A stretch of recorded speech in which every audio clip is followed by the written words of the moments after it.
Hello everybody. Happy Saturday. I hope everyone's doing great. Went for the last time for a while. Oh, Kylie. Ooh, I almost knocked over my boba. I'm very smart. Hi y'all. Welcome on in. Hope everyone's doing great. Yeah. MSQ's done. The raid's done.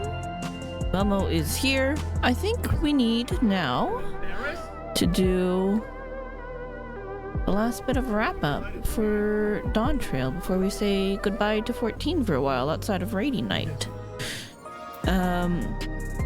Look, my sage is now 95, so my sage is also out of vacation gear, which means I managed to free up some inventory space. Hallelujah!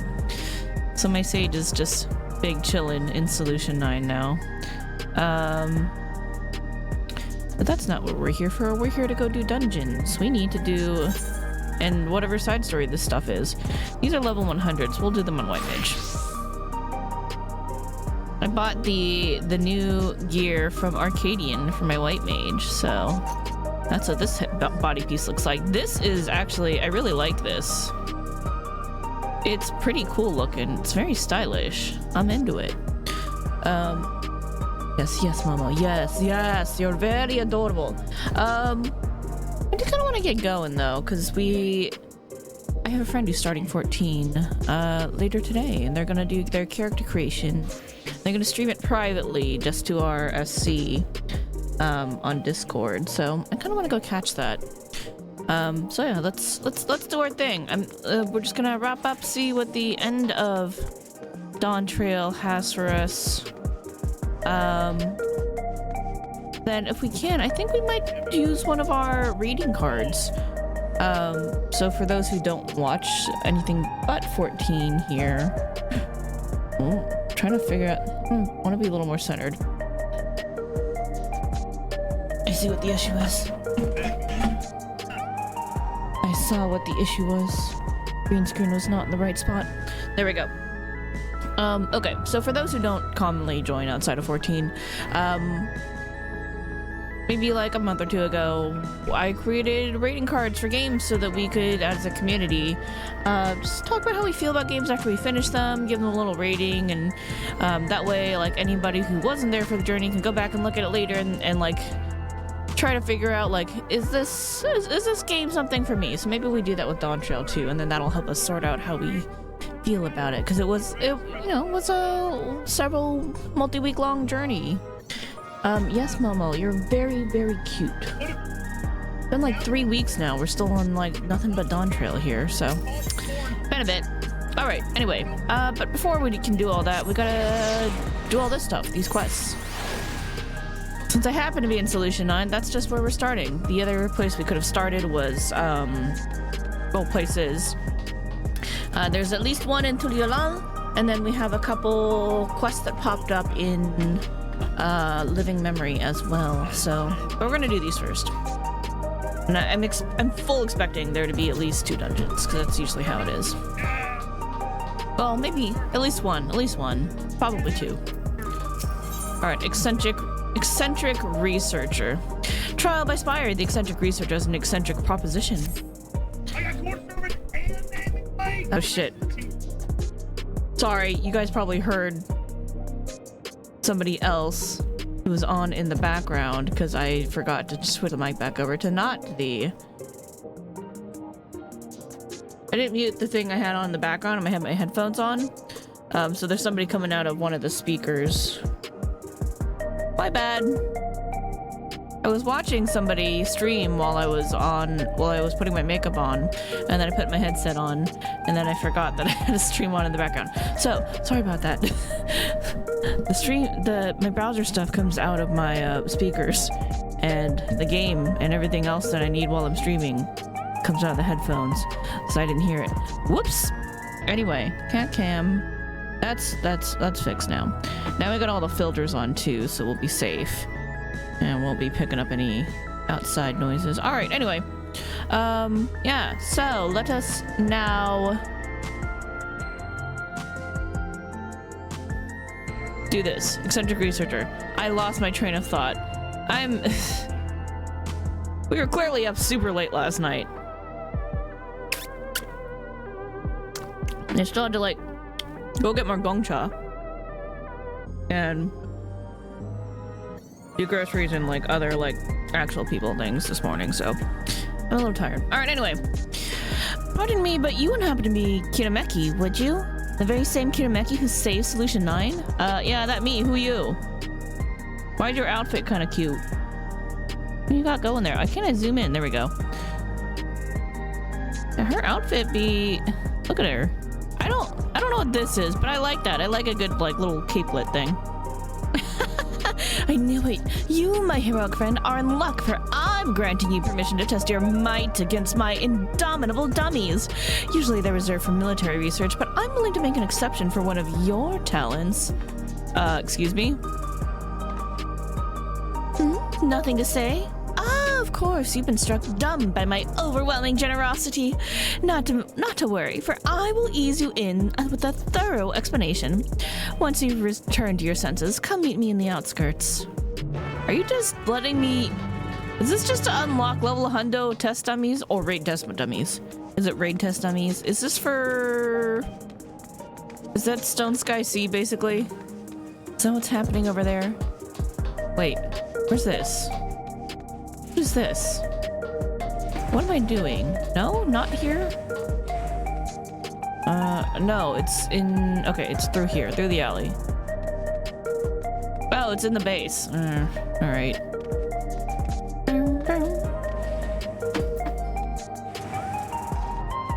Oh, nostalgia. Hello? Something stray in the neighborhood. Nostalgia breathes a sigh of relief at the sight of you. Don't mind me, I'm just pouring some tea.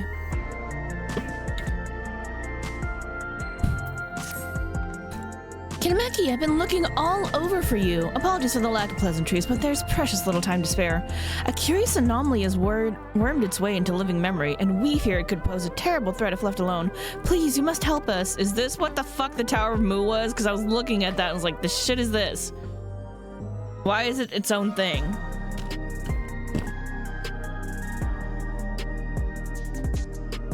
Wonderful. Oblivion's lucky to count you among its allies. Let's reconvene at the Gate of Remembrance, then. I can explain more there. Oh, but fair warning, you may not be able to recognize me at first glance.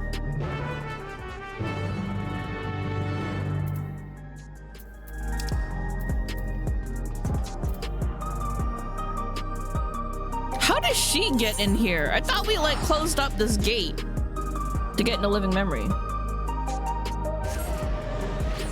Oh, shit. Top of the tea bag. Oh, paper from the tea bag. Someone got in my cup. How does nostalgia get in here? Cause then we like fucking shut the door at the Sky Deep Cenote and like lock that shit up so no one can get in there. Something fishy going on here. We'll do these on Sage.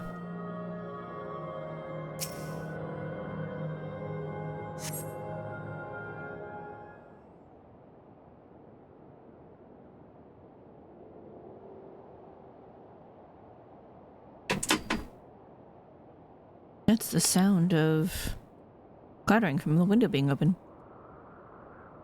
Oops. It is eerily quiet here.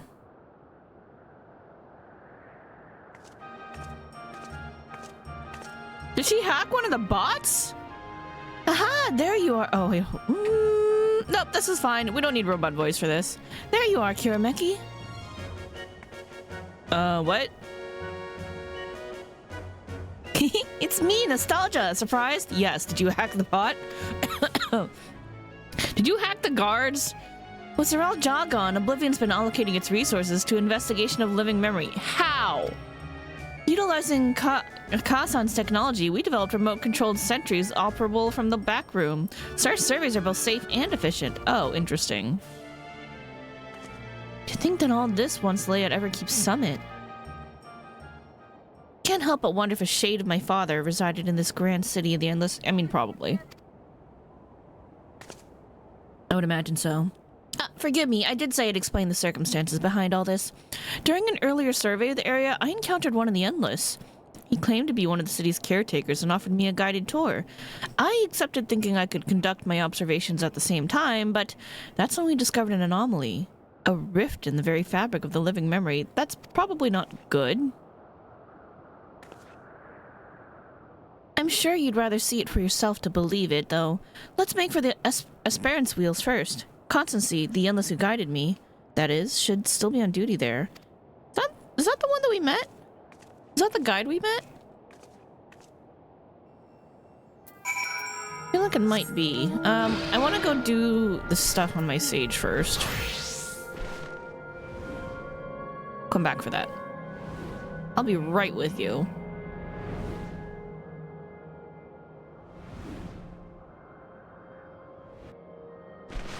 You're like, just so you know, it's all dark and depressing once you turn it off. And it's like, well, you would be correct. It is indeed dark and depressing. Why can't I fly any higher, though? Like, I want to go above these giant-ass buildings, and it just doesn't let you.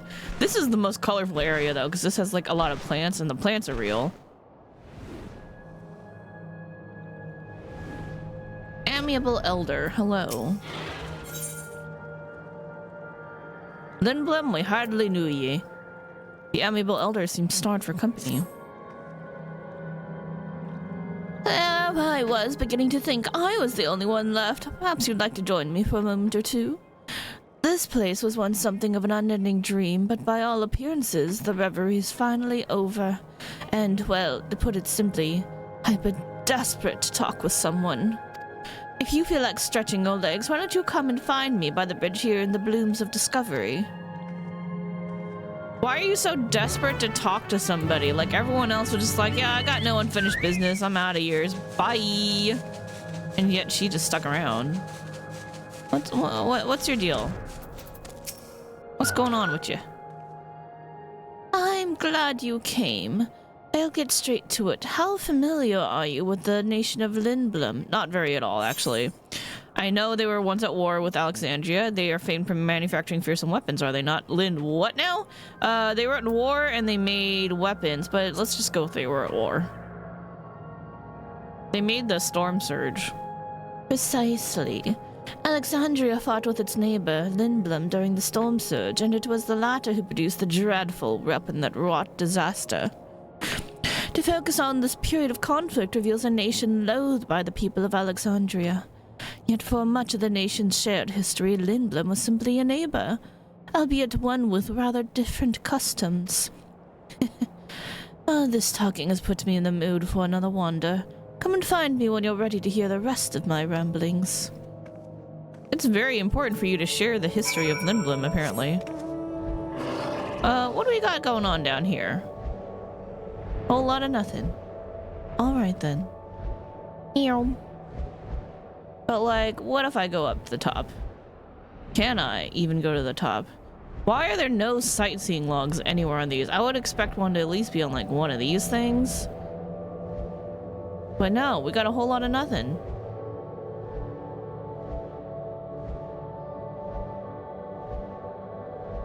What about the plants inside of these domes? Are they just like SOL now? Because there's supposed to be like some that are like environmentally controlled, right? Are they just like fucked? Or are the controls still working? Let us continue. Now, in many ways, a nation can be viewed as the culmination of technology and culture. I wonder where your interest lies. Technology all the way? That's Kona. Consider myself a woman of culture. That's Ukulmat. You can't really pick one or the other. We need balance. That's often the case, is it not? I apologize for putting you on the spot. Lindblom was always revered for its technological prowess. After all, this was the nation that revolutionized travel with the invention of the air cab and the airship. Designs that combine magic and machine to remarkable effect. Yeah, we have that. It's called Magitech. Despite such advancements, they held dear to time-honored traditions, among them the hunt. The festival of frenzied violence saw city streets awash with the blood of fiends, intentionally released as sport for brave warriors seeking to prove their skills. Yep, very nine, okay. nation on the forefront of technological innovation, yet steeped in the wild vestiges of its past. An interesting duality, I'm sure you'll agree. Lest we get too comfortable here, I suggest we make for Lane Node Arrow to finish up our discussion. I mean... okay.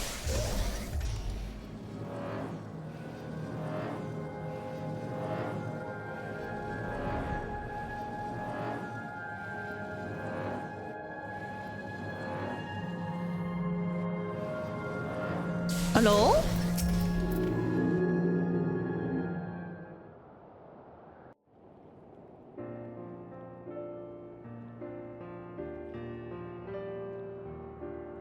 I'm sure you have your reasons for being here, just as I have mine. Despite that, you chose to humor this old woman, and for that you have my thanks. I've had a wonderful time talking with you. You just wanted to talk? You just wanted to ramble a bit? Might have gathered by now, but in my past life, I taught history. That checks out. One last lesson for the kids. When the time came to retire, I stayed true to my passions and began to study my family's past. As I traced my lineage back through the generations, I made quite a startling discovery. One of my ancestors was originally from Lindblom. She had made her way to Alexandria around the time of the storm surge. The war broke out not long after she married. As far as I could glean from the records, instead of returning to her native land, she remained in Alexandria for the rest of her life. I mean, during a war-torn time, I'm sure the soul technology was very, very tempting for y'all. Use the souls of you could use the souls of your enemies to sustain you for longer. I'm sure that was very tempting for people who had flexible morals. When I discovered my connection to Lindblom, I pledged to learn more of our longtime foe. Although records were scarce, I dedicated what time I had left to my research, determined that at the very least I would remember the nation's fate.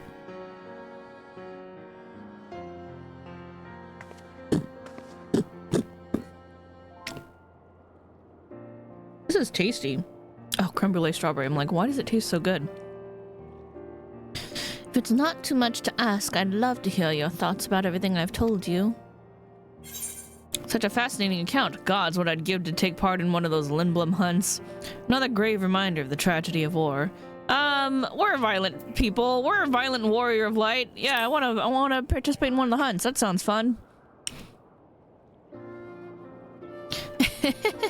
Oh yes, I imagine a gallant adventurer like yourself would prove quite the worthy hunter. I must apologize, knowing that this would be my last lecture, I got a little carried away. But I simply had to share this with someone. Little did I know that I'd be blessed with such an enthusiastic student. You are a kind soul indeed. May the time you have left here prove fruitful and fulfilling. Yep, my time left here.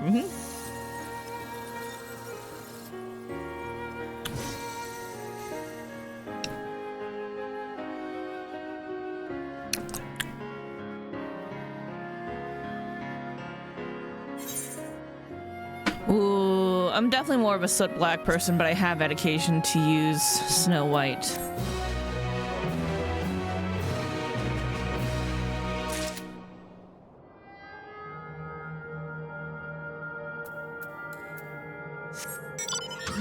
You always get like one hair in front of your face sometimes and it just kind of drives you crazy. Yeah, that's me right now.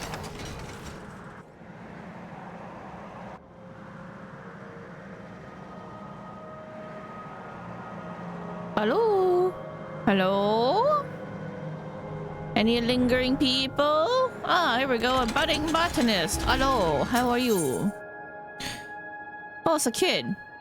Leaving this place for good. The budding botanist is breathing rather heavily. Hello. I don't think I've seen you here before. I'm here to collect all sorts of leaves and flowers, just like my hero. I was looking for plants to add to my collection when a fiend burst out of the bushes and chased me away. I only just caught my breath.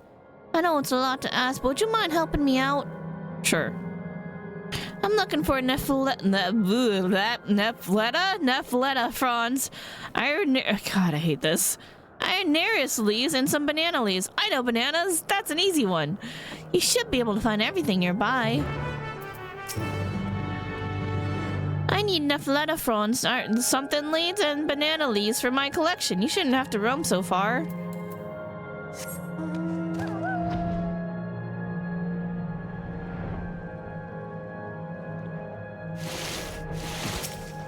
Yep, a shrub. Hello, shrub. I'm taking your leaves.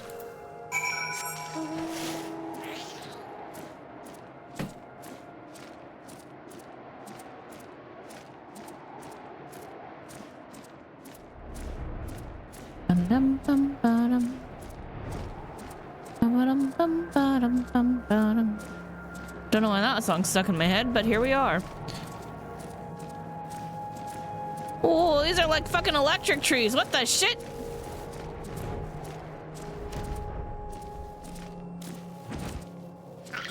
This tree's fucking crazy. It's sparking.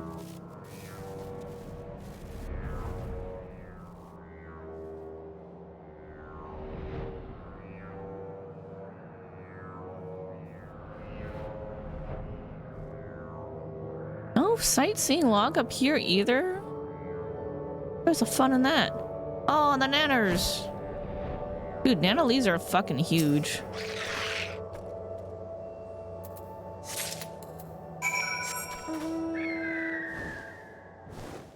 Also, a little hard to manage, if I have to say so.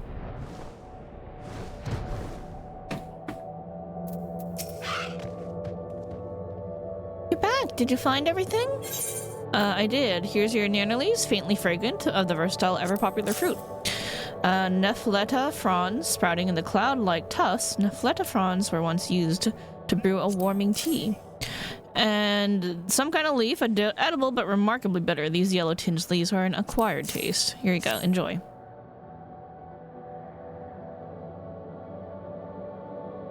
Whoa, thank you so much. I'm annoyed I couldn't do it alone, but thanks to you, my living memory plant collection's complete.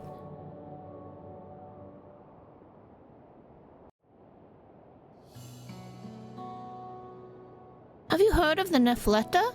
People take fronds and use them to brew a nice warming tea. One of my books says that travelers and merchants used to drink it all the time before the war.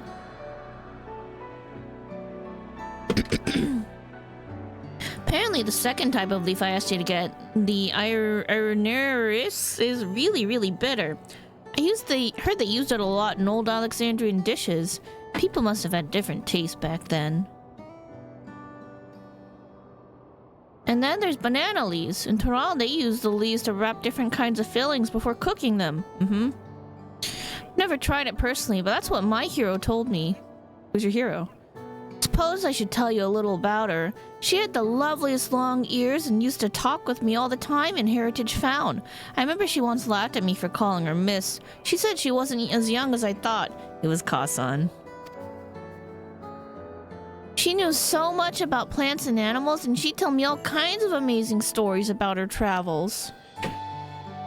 And I still remember what she'd said to me. Discovering new species is my life's work. I heard that and decided it'd make it my life's work too. But when I told her I wanted to go on an adventure, she said she'd wait until I was older and wiser and ready to stand on my own 2 feet. Well, after that I got sick, and in the end, I guess I wasn't being realistic. I was so obsessed with the idea of collecting new plants and finding all sorts of amazing trees that I forgot about my health. I've always been frail, you see. I wanted to visit Clara too. You know, the place they named this museum after? I read that the town is built on top of a giant tree protected by swirling sandstorms. Apparently it's on the same continent as Alexandria.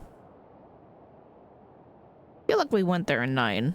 That sounds really weirdly familiar. Speaking of giant trees, have you ever seen any? Yes. Oh yes, during my time in the Black Shroud, I saw a truly towering specimen called the Guardian Tree. That is one, yes.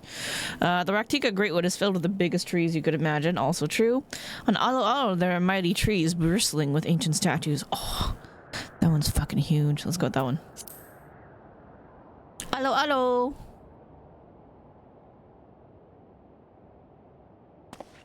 Oh, I think I read about those statues in one of my books on the Milala.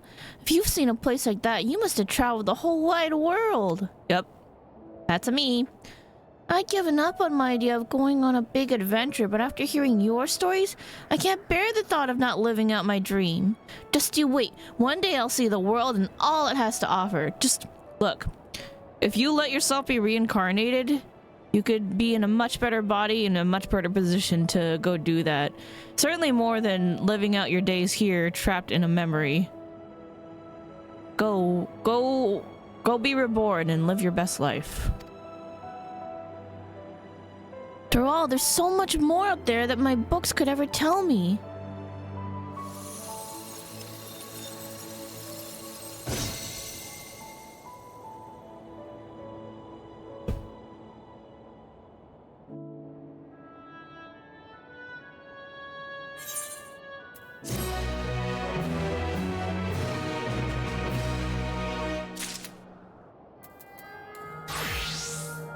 All right, back we go.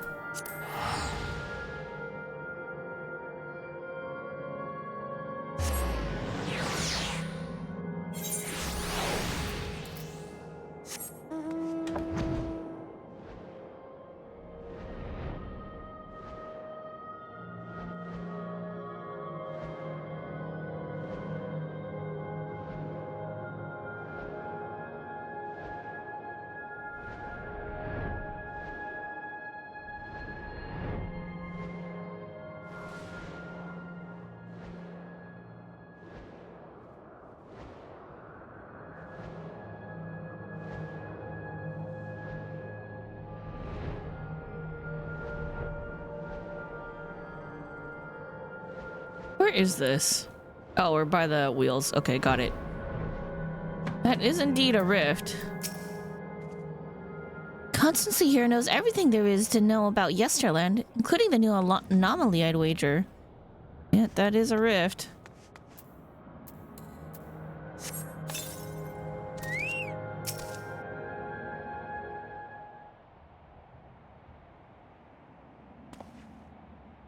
A warm Yesterland welcome to you, my friend. Or should I say, welcome back?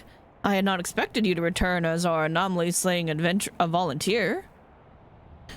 I do hope I was able to make your first visit to the Gate of Remembrance a special one.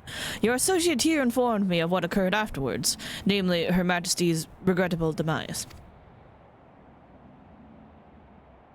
You needn't fret. I harbor no ill will against you. I, for one, would not wish to remain endless at the cost of such terrible sacrifice to worlds beyond. Though your efforts saw the city's terminals deactivated, I somehow remain. Still, I'm grateful for my survival, as it allowed me to discover this peculiar phenomenon. A lost district of living memory lies beyond this rift, you see. You had other districts? Uh-huh. Okay. All right. I previously informed you that our beautiful city was comprised of 4 areas, but this was not always the case. Numerous others once thrived until one day our reality was irrevocably altered in an attempt to bridge our world to others. Ah. So this is not even the entire 12th floor. We just took a snapshot of it. Got it. And several districts were consumed in the process. Oh. Among the areas lost was a resplendent amusement district known as Dreamborough. This rift, however, allows us access through its streets once more. It's unsettling. Took a cursory gander at the place ourselves since we were curious to know what became of it.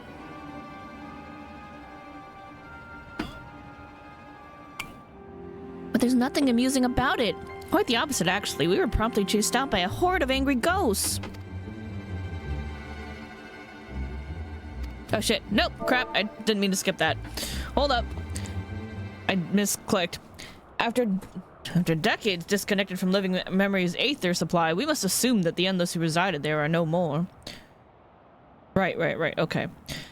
The once idyllic atmosphere has been marred by a dismal shroud, and I dare say our poor Dreamborough has warped itself into a place of nightmares. It has returned. Hold on. It has returned to us as a lost soul world, longing for connection. The beings within have come to call it Stray Burrow Deadwalk. Yep, that's reassuring. Now that it's reconnected with living memory, its presence is a risk to the city, so we'd like you to brave the Deadwalk and shed some light on this mystery. Yeah, alright, sounds like a donger. I'm great at dongers. Have my thanks. I regret that I cannot give you a tour of the place myself, but know that I shall be with you in spirit.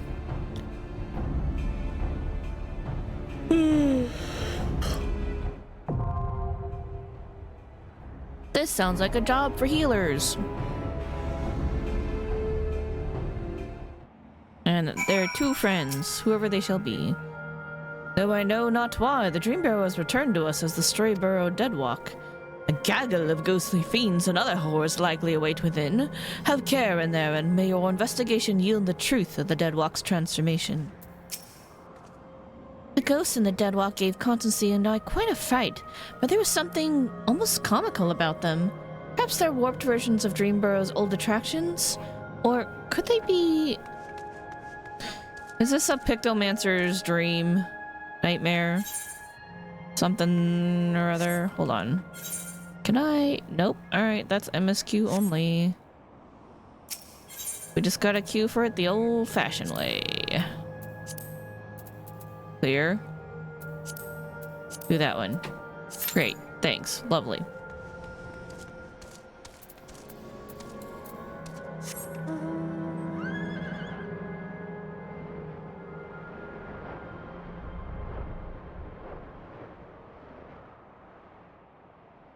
Where's the bus? I wanna...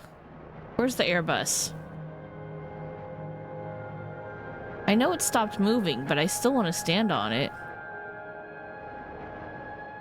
I don't even see it, though.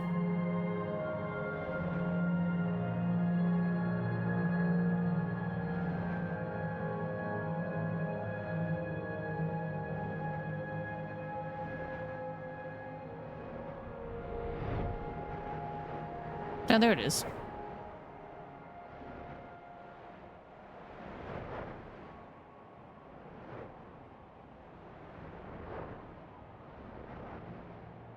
Oh! You go right through it. You can't even try to ride it. It's not real! Tragedy. You can't land on the tracks either.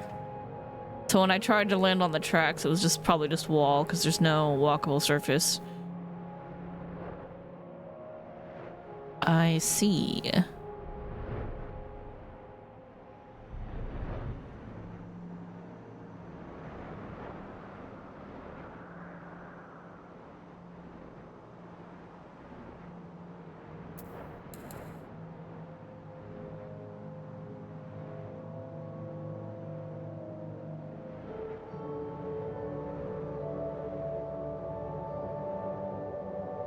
It's so eerie.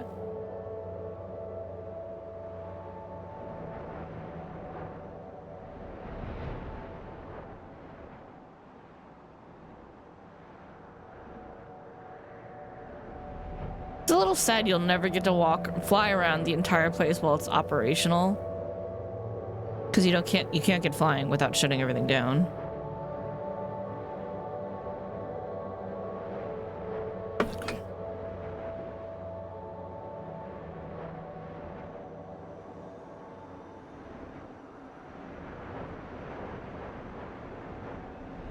Wisps of magic. Here. That's a lot of electro.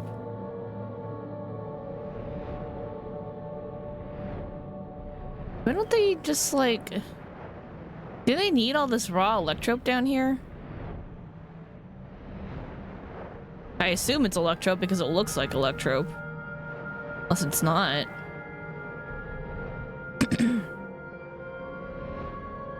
I need people to queue for the dunger.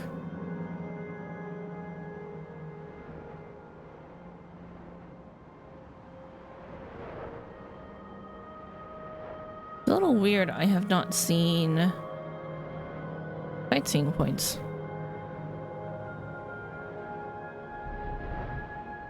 we still have no heckin' clue what the heck this is and why it's got its own... Why does this have its own spot? Gotta be important for something eventually. Alright, how far can I go? Can I get to this building? Can I get to that building? Let's try this one first. Alright, that's the wall. I should be able to go to this building.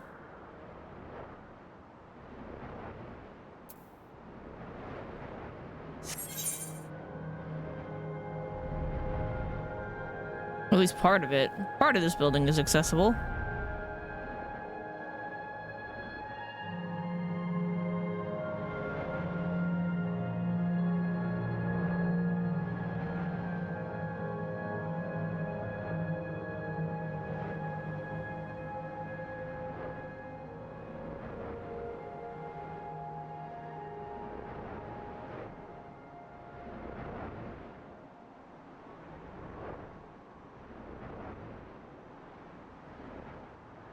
I'm just flying around now.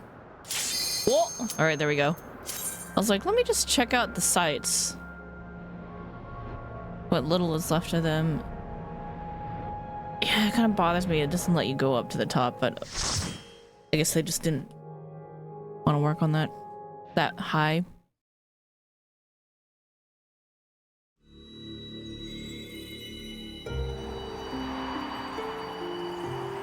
That is a rift. That is what it's like when we go through a rift.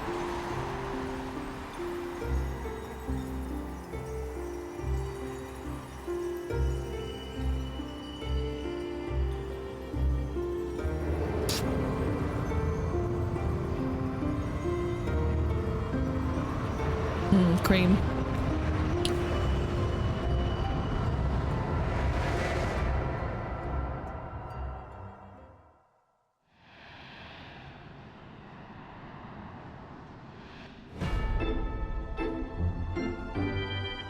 Well, this is goofy.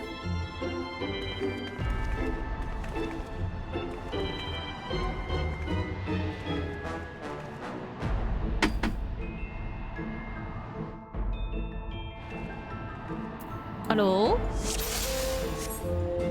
I'm here to heal you. I will do my best. Trevor welcomes you. Pleasant dreams.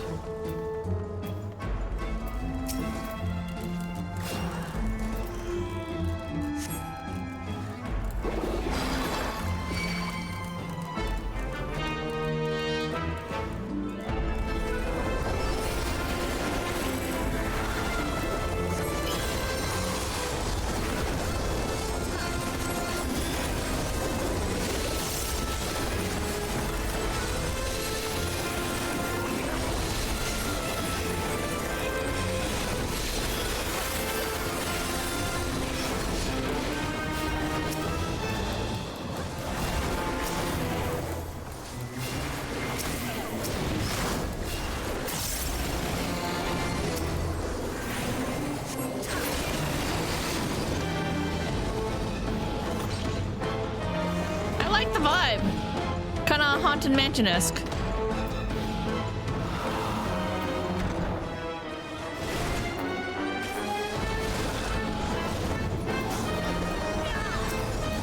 How chilling! How thrilling!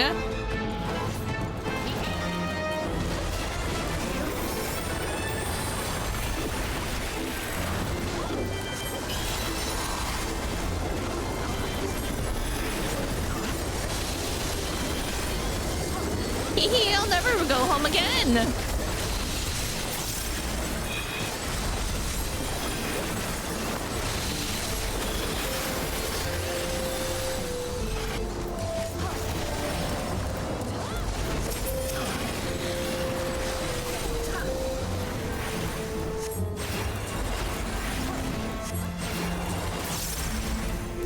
Malice, Babbler, and Memories. Hear ye, Israel, headness, let all God graces us the first, graces us with memory, presence, I don't know. Bow down to my flawless noggin. Your king decrees it. What the shit are you?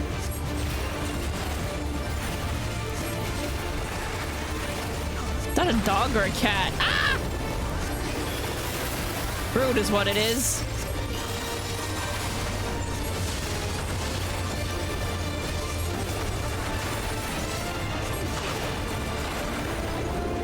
You would deny my regal royal highness? Yes, I would. I would in fact deny you.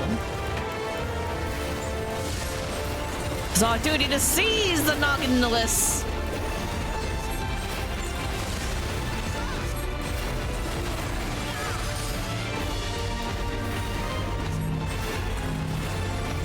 Ah, fuck! Help! Help! Help! Oh! Oh!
Why are you like this?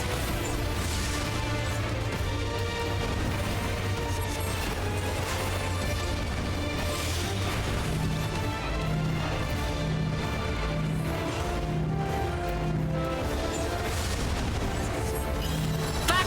Help! Release me!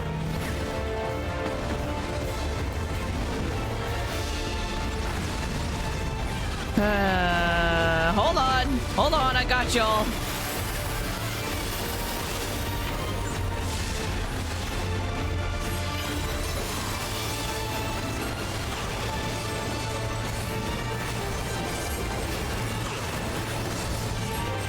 Please just let me kill you! Let me kill you!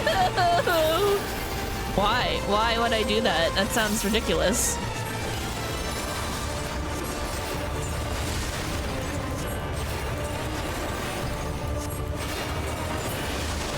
Goodbye, my subjects, and good night. That was ridiculous, but I kind of liked it. It was funny. I mean, I'll grade it. Lost souls of every age, the Frolicking Grounds is your whimsical stage. Do be careful not to lose yourself in our phantasmical attractions. Merrily we shall go.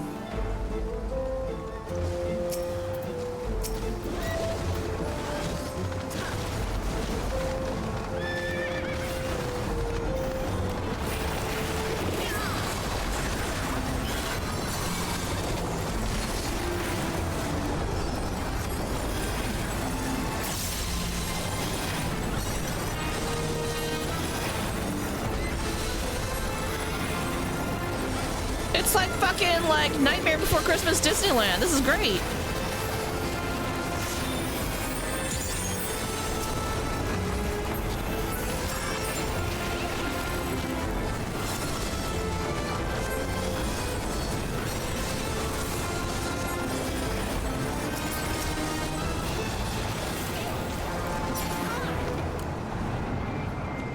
That's fun.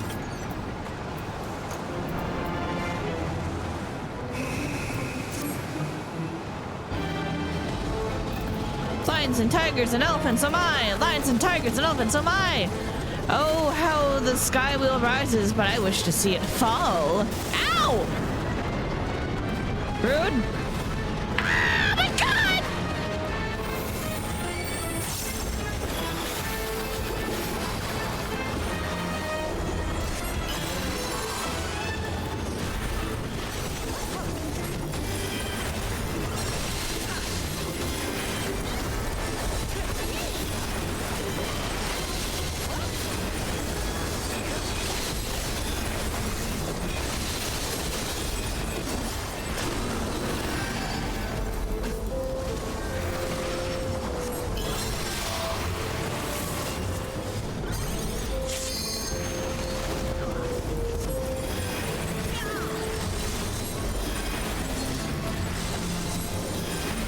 I like how I got both a Pictor and a Picto and a Viper for my deeps. We're living the true Dawntrail experience right now. Stop blowing holes in my party! I gotta heal that shit! Attention all dreamers, you're cordially invited to Jack in the Pot's enchanted tea party! Greetings, good guests, your tea awaits! This is like Disney After Dark shit, and I kinda like it. No, I didn't actually regen you. Sorry, my bad.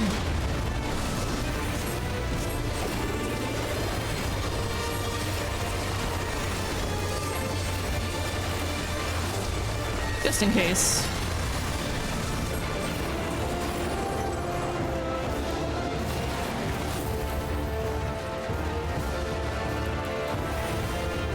Oh!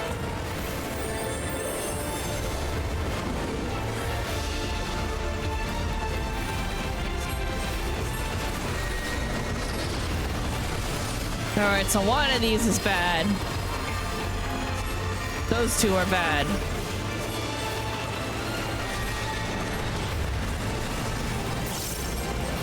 Hope someone was watching, because it wasn't me.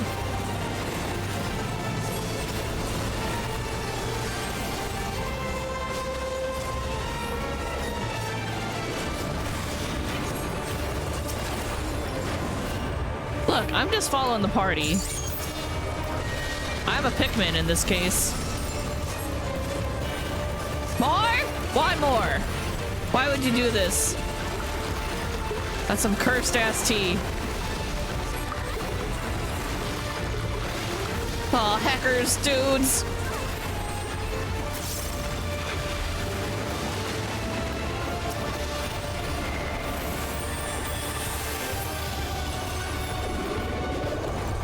I'm bleeding, it's okay, I'll be fine.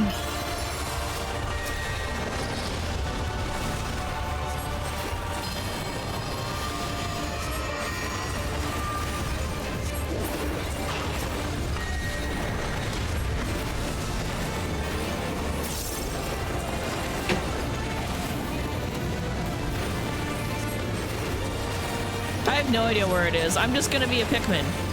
See, they know what they're doing. Look, this Picto looks like they know what the shit they're doing, so I'm following them.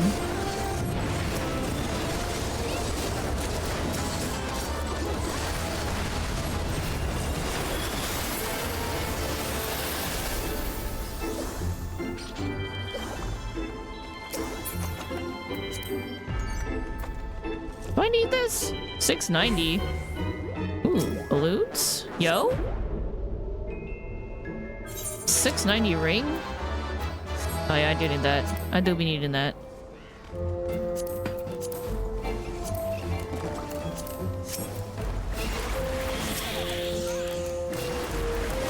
I don't know why I did that, but that's what I need to be doing.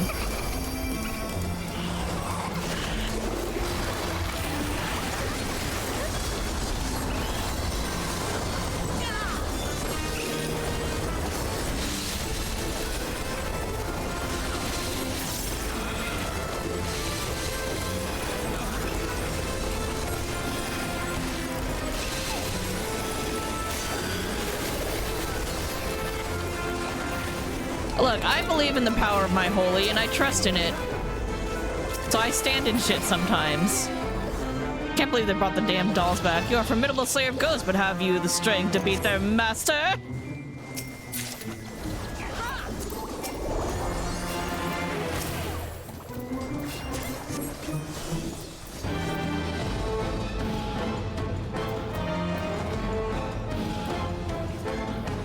I gotta do it. I gotta catch up to my tank.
As a healer, that's very annoying.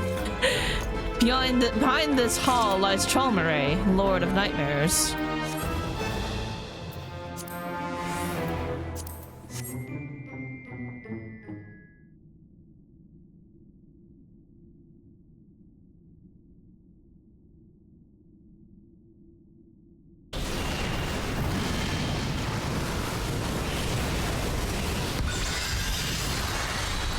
Fucking clown bag! Fucking Oogie Boogie Clown Man. I hate this. Look, they took something perfectly Daylit Nightmare, something perfectly reasonable as Oogie Boogie, and made it into a clown, and which is just worse. Can't even pretend to be cool at that point.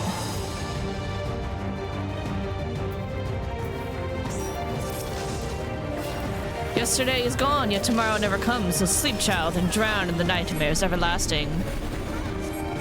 That looks like a beam. It's because it is a beam. That looks like side beams.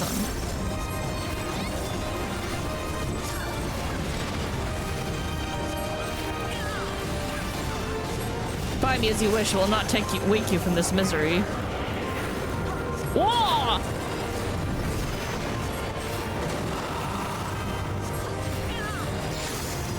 Oh, assery.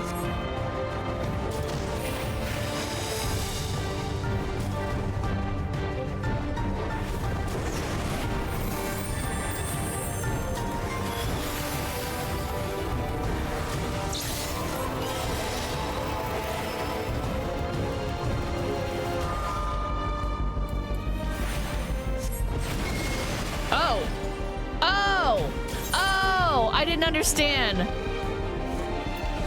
Hold on, I gotta type in Japanese.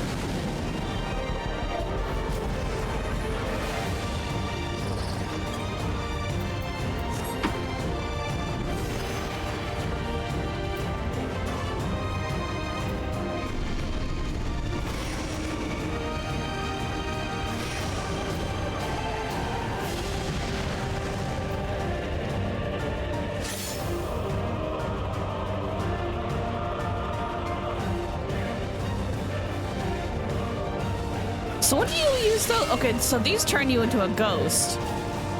Fleshbuster. Oh, so they want to be a ghost right now because, okay, poltergeist.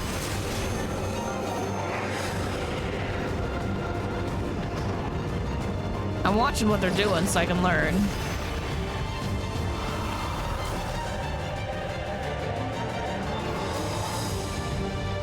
Oh, you step on the thing so you can pass through. I see. Ward against the living. Okay, so you want to be a ghost for that.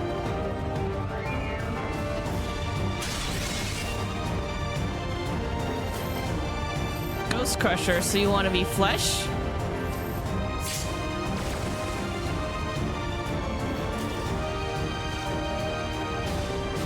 I don't know.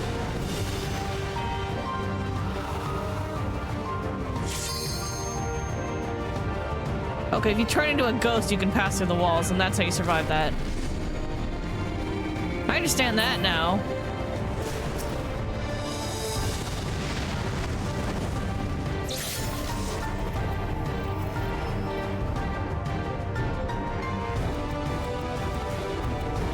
Okay, so you let your thing expire so you can stay a ghost for that, so you can be living for that. Got it. Okay.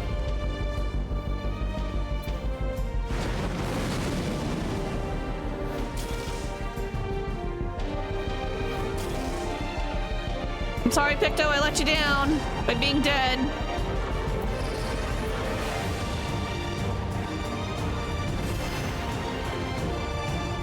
So you stand here and then you go there, right?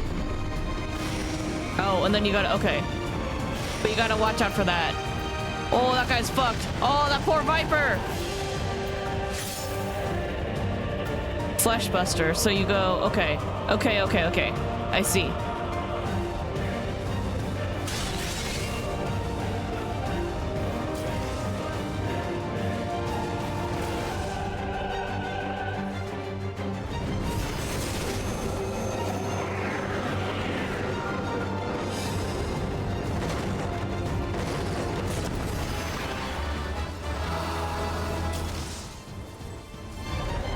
And become as ghosts so you can pass through. Yep, alright.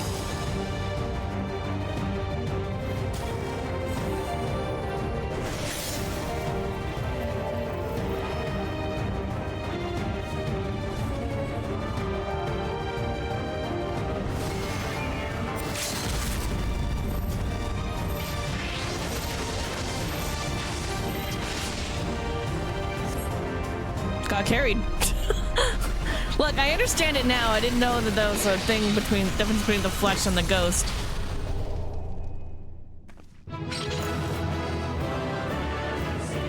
I didn't know what was going on, but now I know. I was watching so I could understand the mechanics.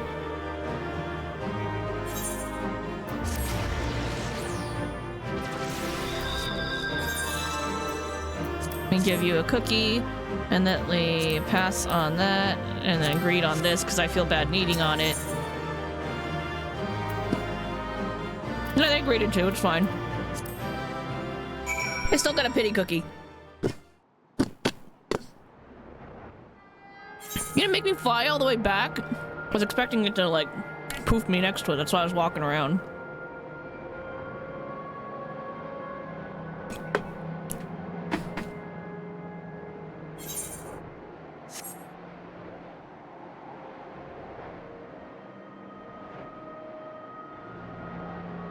Hello, Momo. You the cat. Meow! I thought we were gonna get the Tower of Moo, whatever the shit that was, but I guess not. Oh, the rift's gone. A warm welcome back to you. The rift to the Deadwalk vanished upon your return, almost as if it knew the monsters within were vanquished.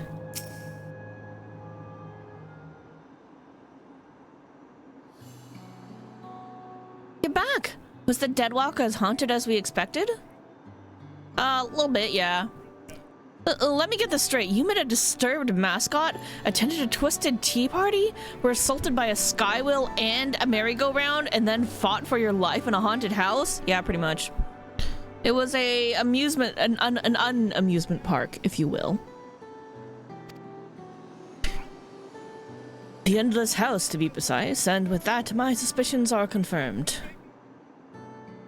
In the days when the Dream Barrel yet flourished, the Endless House often held plays with volunteers from the audience.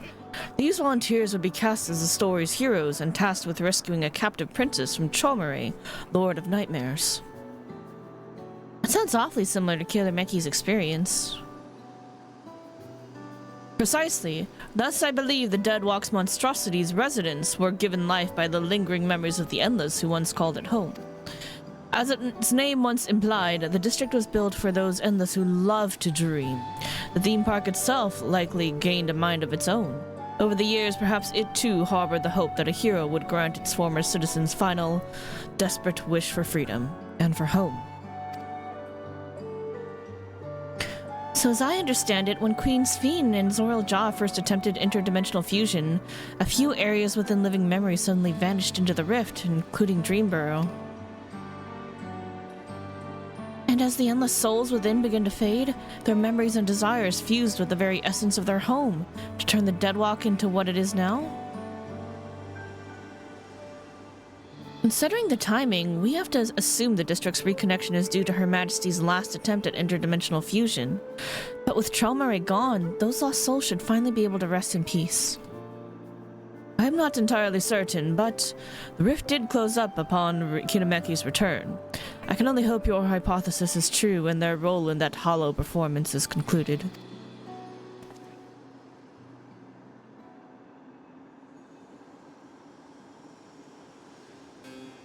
As has mine, I suspect. Long have I served as a guide, eager to bring joy to every visitor who passed through living memory's golden gates. But I see now why I remained. I was meant to perform this final act of guidance, to lead you both to those lost dreamers. I do not wish to dampen the mood, of course, so I shall take my leave.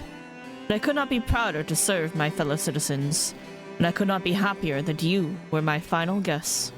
Farewell, my friends, and thank you, truly.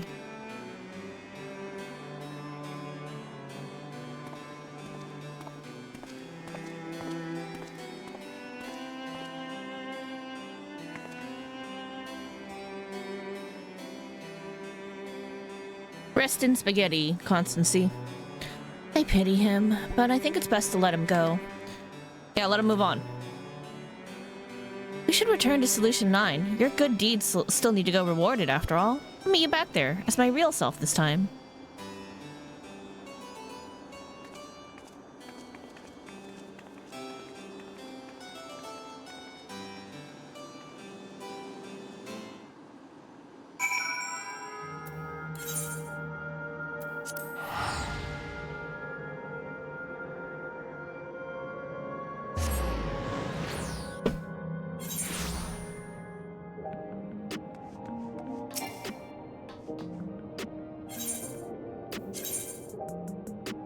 We're going here.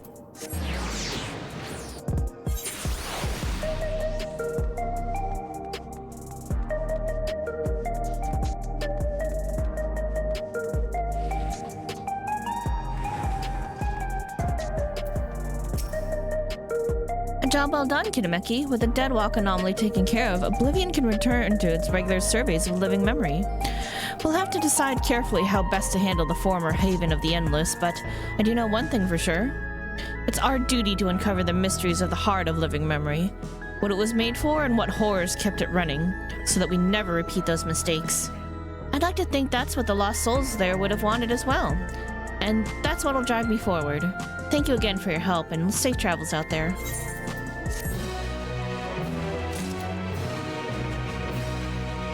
Oh, right, there's the eccentric researcher.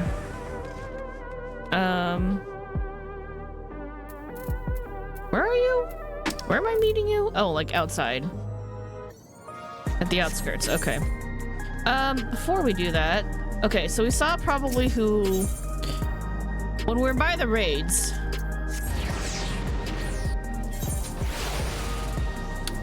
We saw... What? Where am I? Down here. So down here, one of the two Easter eggs is...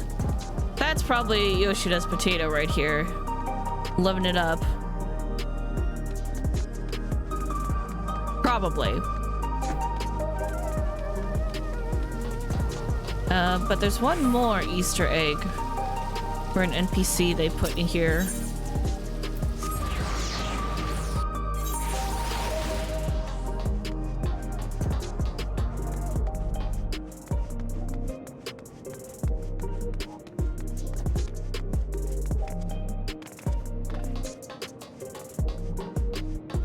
Here.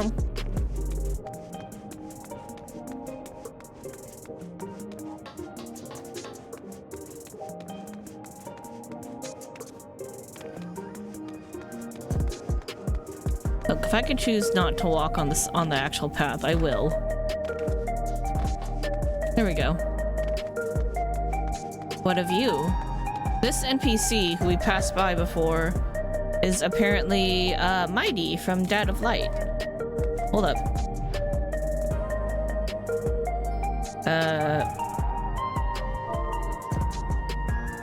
Sit. That's not where I wanted to sit, honestly. Oh my god, why is this so hard? Sit? No, not next to them. We'll cross from them so I can look up.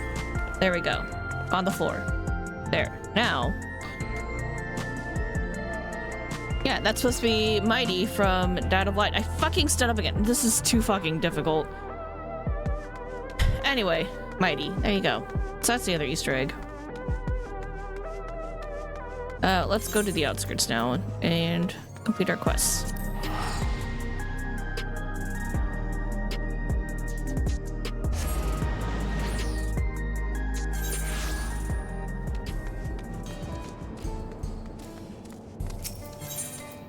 That's not what I wanted to do, no. There. Alright, hello, eccentric researcher. There you are! I trust you've recovered from the shock of my initial proposal. Good, good. Now, let me explain what this is all about. I'm a researcher for Oblivion, namely in the field of electrop engineering. During Zero Jaw's reign, I survived within the rank of his army by helping to research and develop protective materials. One of my many projects was these indomitable dummies, and as their name implies, their durability is second to none. They were used to measure the offensive potential of an entire arsenal of weapons to great effect. But now Zoral Jaw's no more, and pieces return to our home. A preferable outcome, of course, but it does mean that my masterworks have been left to rust. And that is an affront to science I cannot forgive. Peace may demand we set down our weapons, but the march of progress must go on. And so I grant you, who seems to possess might equal to an entire squadron of hardened troops, access to the Spire of Trial. Of course, I'm more than willing to make adjustments as befits the magnitude of your power. As a woman of science, I can think of no greater honor than to have you testing the limits of my creations. Sure, why not? You've given me purpose anew, Kidameki. I'll be here testing and improving the dummies when able, so you're welcome to stop by any time, if only to gaze upon my indomitable beauties.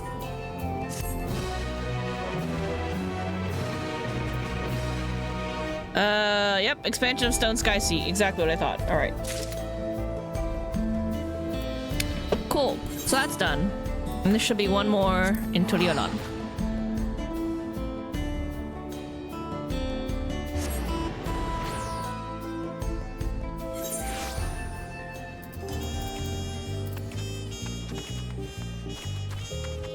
We'll just walk. It belongs in a museum. What does?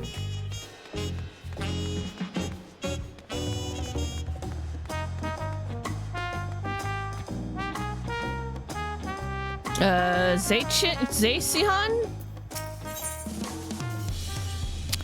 Something belongs in a museum. The strange man is staring at you intently. Perhaps too intently. Yeah, I get that a lot. We've seen that a lot now. Ah, Kidameki, you've no idea how long I waited here hoping we might finally meet. There's a matter of utmost importance I simply must have your assistance with. Look, if you want to find me, by the beach near the tacos, that's the place to go. But introductions are in order. I am Zacihan. I don't know how to pronounce that.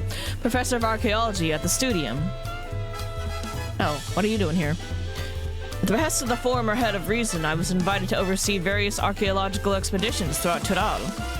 I heard from a little bird in Volok Shunsa that you, a most renowned adventurer, had made your way to the continent and could think of no better individual to aid me in uncovering its history. As a matter of fact, I have already made a most fascinating discovery in the wilds of Shak Tural. I chartered a balloon to examine a point of interest in Shaloni, you see, and soon discovered ruins which have been unseen for nigh a millennium. Surely Lady Luck is on my side, I thought, but alas, things soon took a turn for the worse. In the spirit of inquiry, I hired a group of mercenaries for protection and made my first foray into the area, but we were no more than halfway through before a host of fierce fiends barred our approach. Truth be told, 'tis a miracle we even made it out alive. Yet for a seasoned explorer like you, I dare say delving into the deepest recesses of such ruins unharmed would be child's play. What do you say? Would you aid my investigation and embark on this new adventure? Sure. I knew you wouldn't disappoint. The ruins lie beyond the river, north of Lake Lake Tori in Shaloni. Let us continue our conversation there. So that's the Hetsaro encampment, right?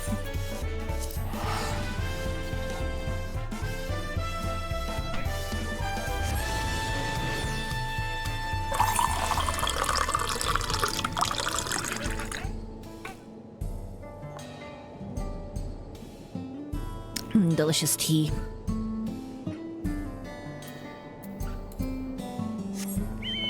Whee!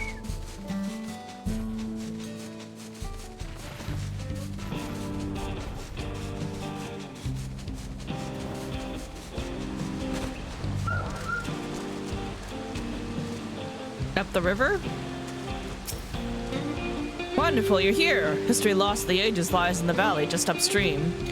'Tis a landscape unlike any other, teeming with Samo tenders of all shapes and sizes. I call it Tender Valley. Is this where we see Giga Tender? Is this where Giga Chad Tender is? I'm ready. Doubtless the ruins have remained untouched for all these years due to its barbed environs. After all, none would wish to become the victim of their thousand needles. Though I believe the ruins nested deep within the valley to be Yakoi in origin, a closer inspection revealed motifs even I could not recognize. There's a new discovery waiting to be found within, I'm sure of it.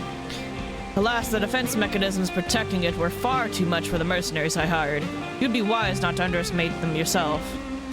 Lest I forget, you should know that I dropped some of my notes concerning the expedition during my escape. If you would know my findings, I encourage you to search for the records during your exploration. I shall await your return here. I entrust to you the honor of discovering the unknowns which lie within. Okay. Couple thoughts. First, Tender Valley and unknown mystery writings. Is that gonna be like the Sabo Tender shit in like fucking FF7 Rebirth? There's like some Sabo Tender puzzles there. And then the next thought is for his notes, we'll go back and look at them afterwards.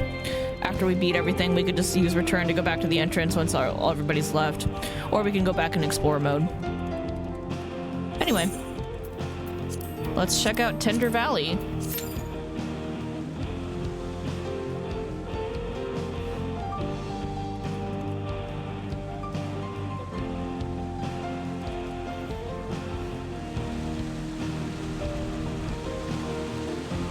Why can't I land here? That's not fair.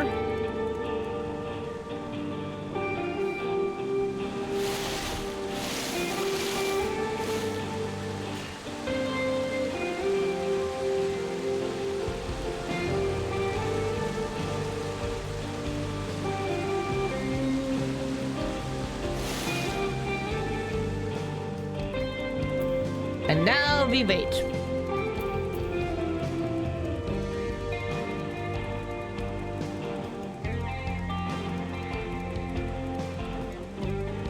It's not really anywhere I want to look around here. It's fucking dusty again. I had a thought initially for like 2 seconds, like half a second really, not even 2 seconds, that, hey, we could go back to the mountain and check out the nice view. Because they're like, yeah, this mountain has like a wonderful view of the entire area and Shaloni, and it's really beautiful. Fucking dust storms again.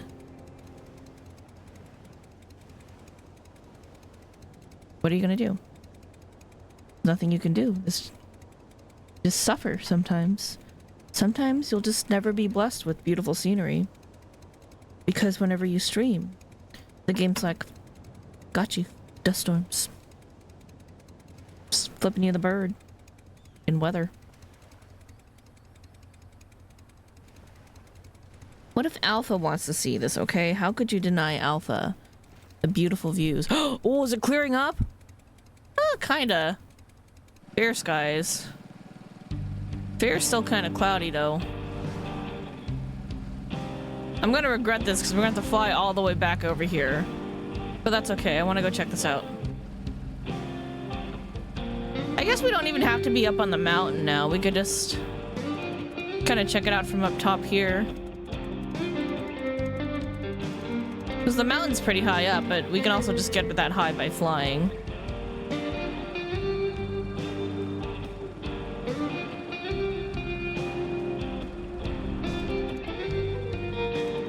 There be Sabo Tenders in them hills.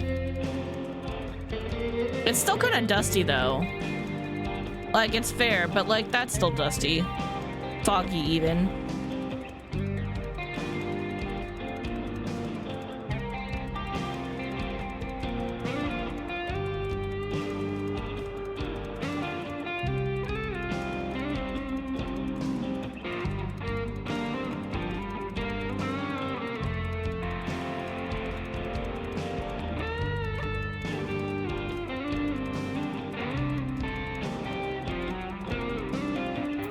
Anyway, I think this is probably the last thing that we're gonna do. And then we can try to put our thoughts together for Dawntrail.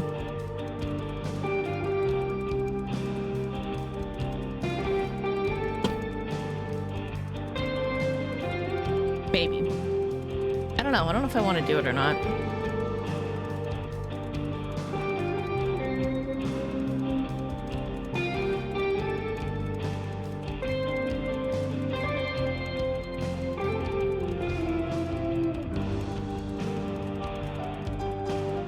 Let's see how we feel whenever this finally pops. We're missing a tank and a deeps.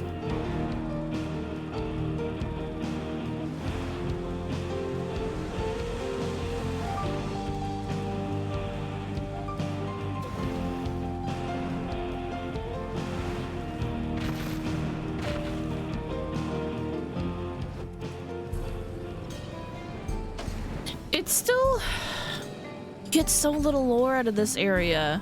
It's such a small single settlement, and they only give you like these really like, I want to say basic quests. So just like, yeah, I'm hunting a thing. Yeah, that's a thing that we do, and it's just like,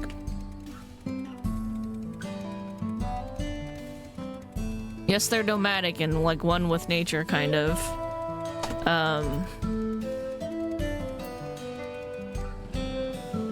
But like, who are you? What's your history? What's your deal?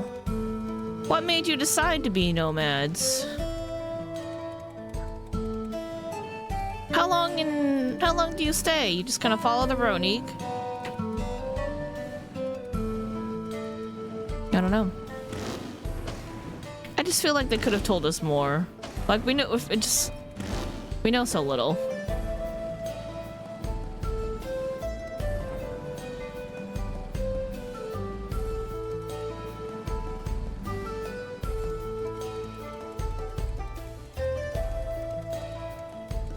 How often do they have conflict with the other peoples here? Did they interact with Gulujajas at all? I don't know.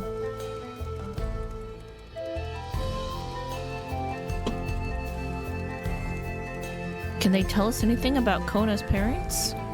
How many different tribes are there that are nomadic?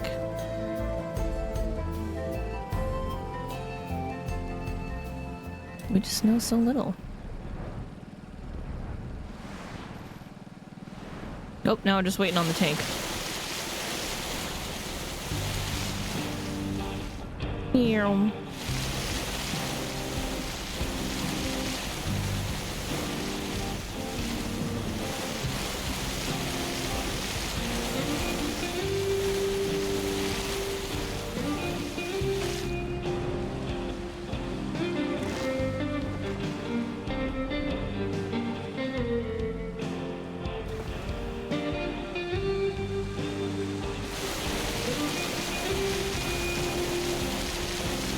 Curse you, invisible wall!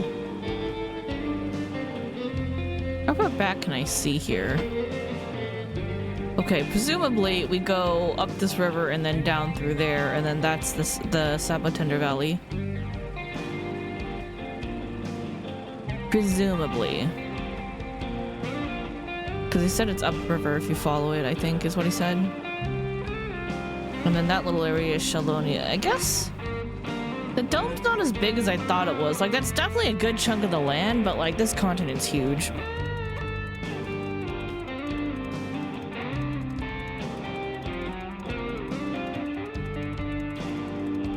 Trying to stretch. Okie dokie.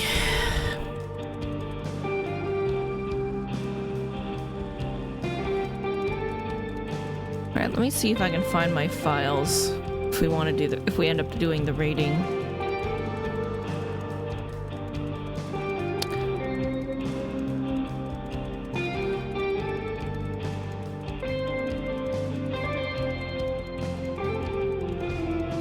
Yeah, there we go. There's my raiding card, and let me see if I can pull up a nice screenshot for us to use.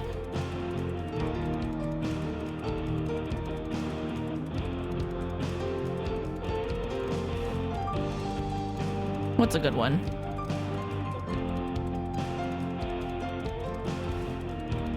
I mean, that was cool.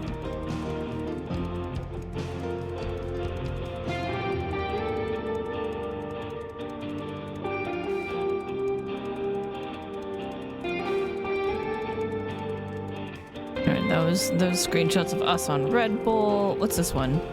Us on the cannon. You know what? That's a pretty good one. I kind of want one of us in vacation gear, though, but I'll keep that one in mind. All right. Longer time. Let's go.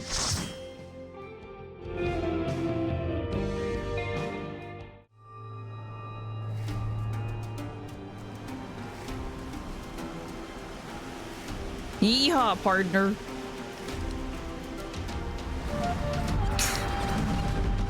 Yes. That's just lovely.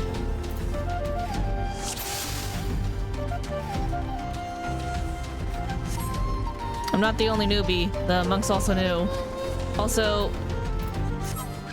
no Picto. Whoa! No Picto or Viper. I got regular ass classes this time.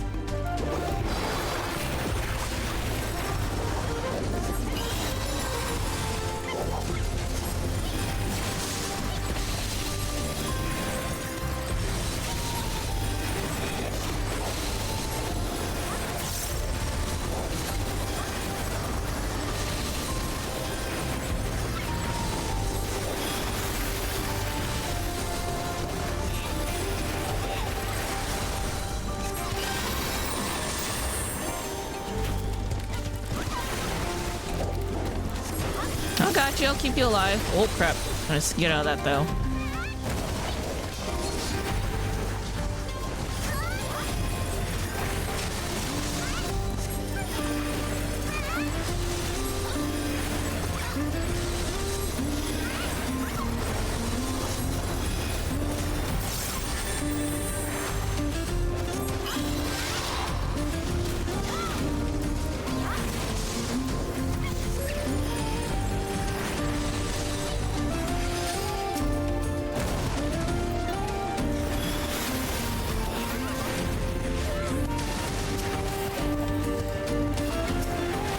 Saguaro tender? Is that what that says?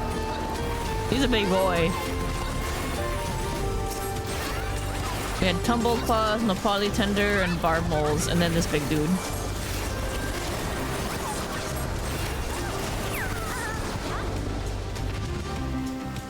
The unfortunate part about monk part in the party is monks are not great AoE. They do their best. They're just, you know, it's not their forte. Mega Mugway!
They've been alive for so long that the fucking stun worked again. Stun came off cooldown.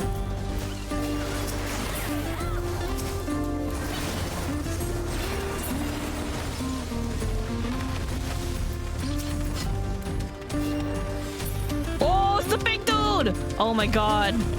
It's him. Giga Tender. Barrel Tender? No, that's Giga Tender. Sorry, Squeenix, you named him wrong.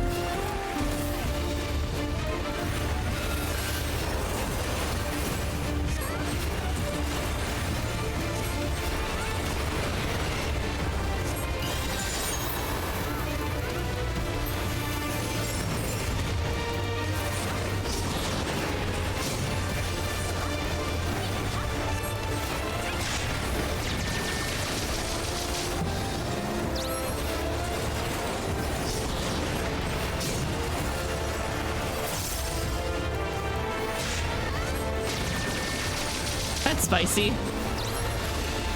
I love the sound effects.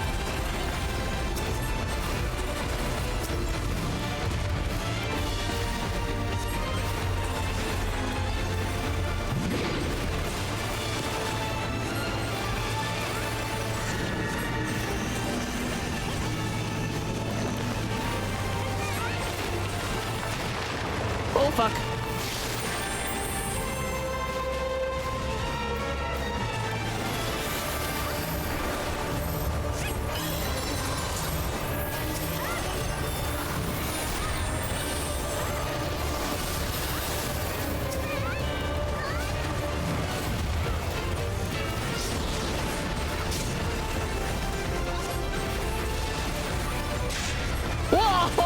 Whoa! Alright then. By left, he really means left. You gotta flex like that.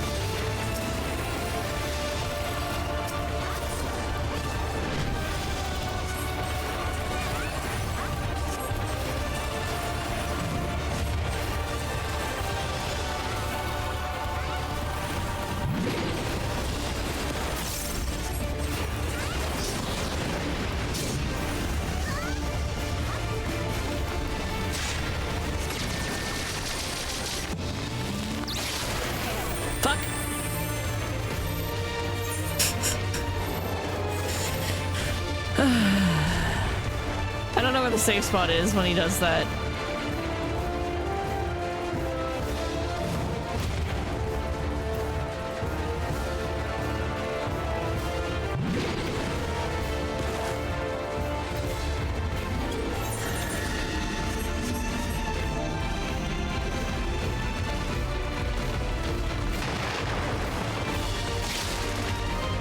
It's a little late for me to type now.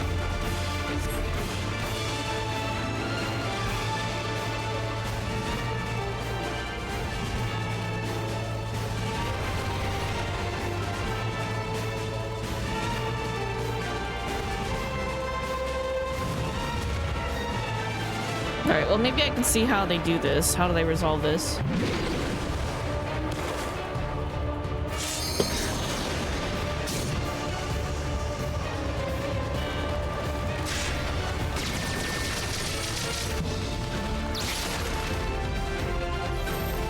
Okay, so it is like kind of go closer to the one that doesn't have any spikes, because that one won't get as big, but it does still explode.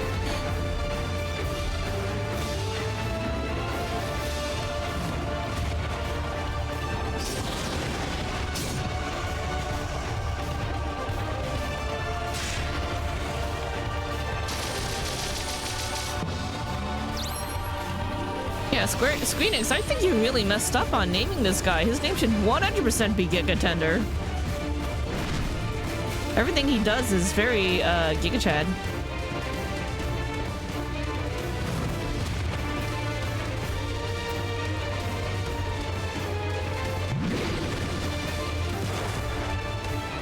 So there or there is where you would get close to.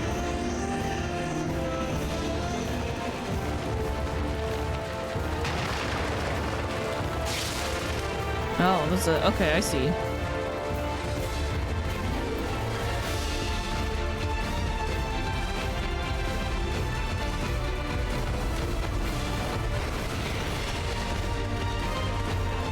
That warrior survivability, though, they're gonna heal themselves.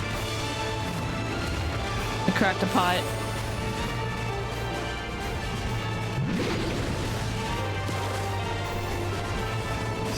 So here or here?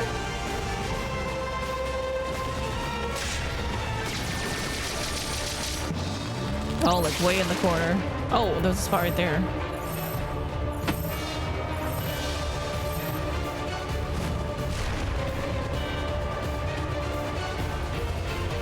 Look at that, back up to full. Warrior can fucking solo.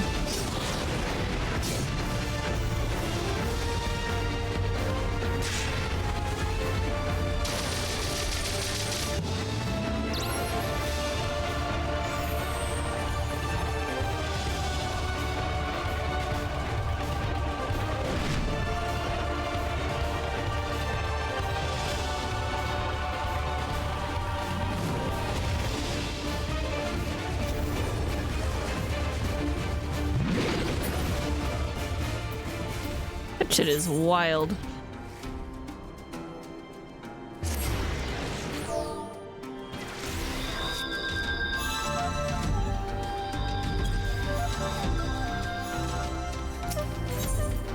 Oh, I gotta go back for that stuff.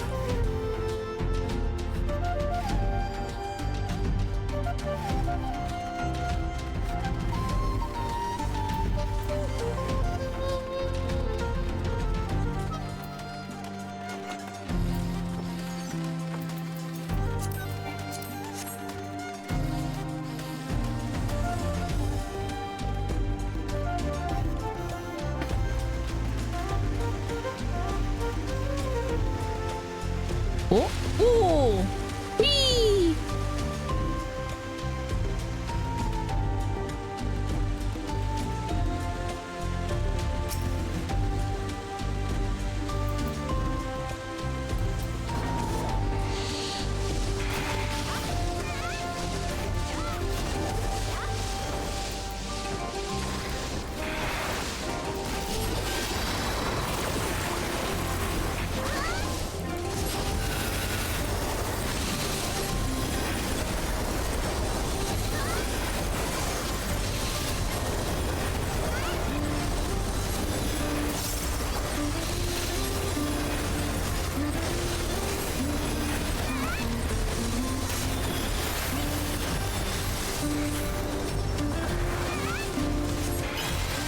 I love warrior tanks. They're so good at staying alive, so I can DPS a little more.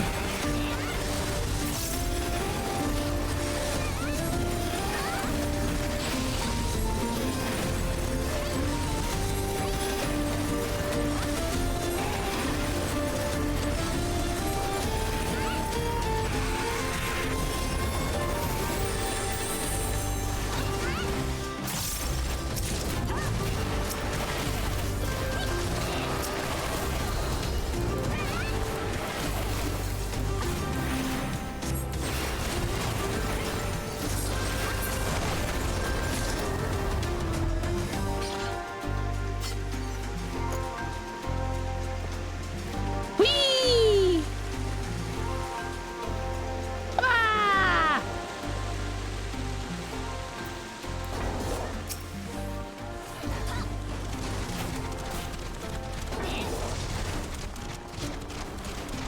Not Cheerwalker, then who? Oh, these guys work for the Cheerwalker? Whoa. Leave this place.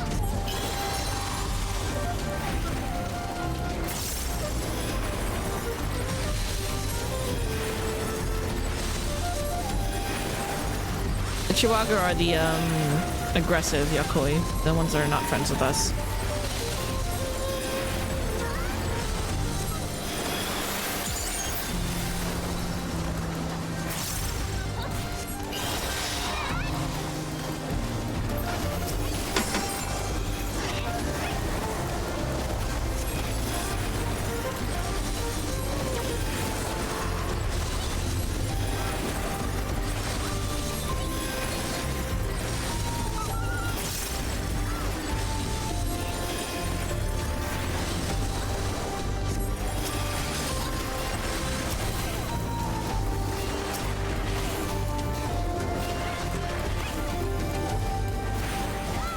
Both of my DPS single targeting, because it kind of feels like that.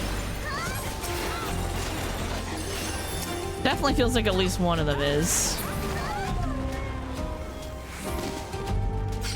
What the shit out of shit is that? Anthracite? That's a thing. Why are there holes in the floor? We got round holes and we got square holes.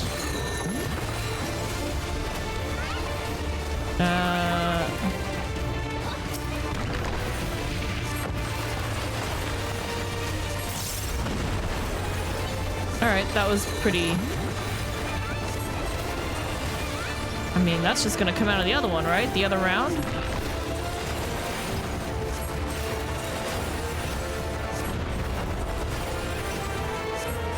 Oh, those are also round. Well, that's a little concerning. If you say go over here, I'm gonna go follow you.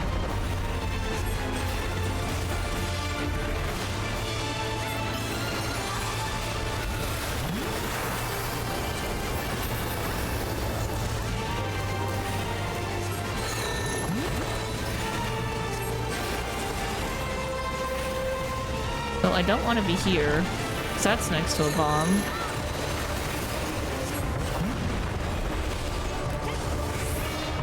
I'm not sure where I want to be. Yep, that's good enough.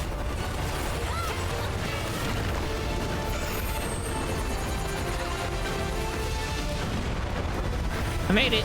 I made it. I read it okay, and I made it. Ow!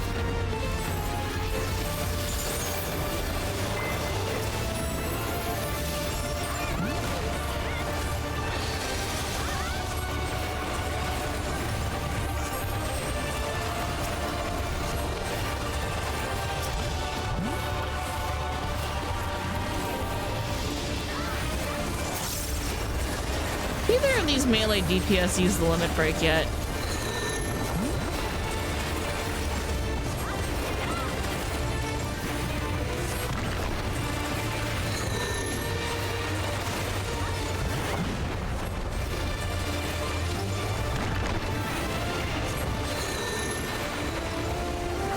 Oh, I'm pumped up. Oh, no.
Oh, crap. Oh, I'm dead. I was like, I don't know where to stand when I'm on top of everybody else.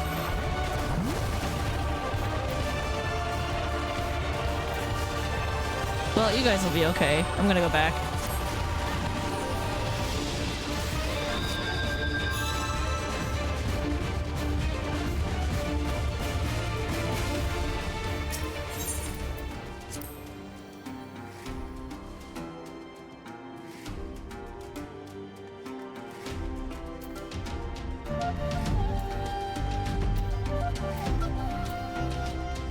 Do I need a better bracelet? I kinda do. We need that. I'm gonna wear that.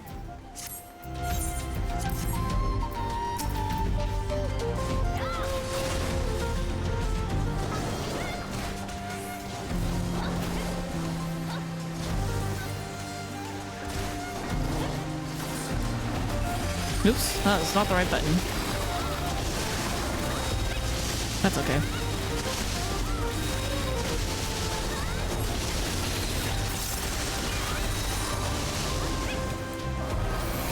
Oops. I messed up. I got interrupted somehow.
Cool.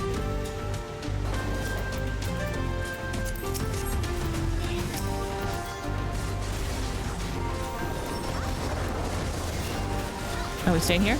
All right, staying here. Well.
Is this just like a big dude, a big mob? Because we've been getting some of those lately.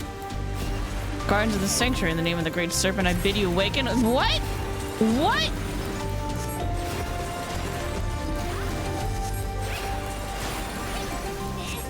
It's like being in the first. Excuse you?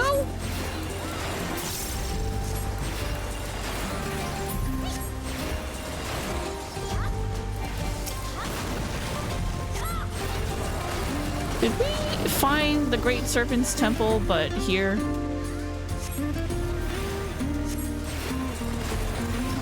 But on the source, because the other one's in the first. Did we just find the equivalent? That shit's fucking wild, man. I'll be over here.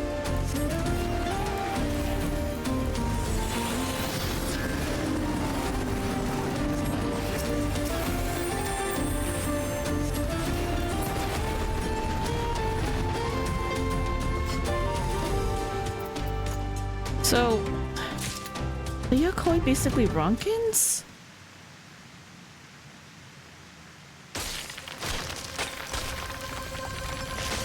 Is the Great Serpent going to be evil? Or is this a test of our strength? Oh!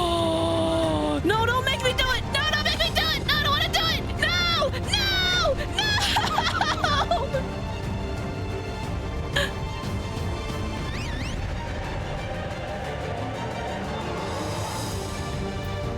I fucking hate this. This is wrong.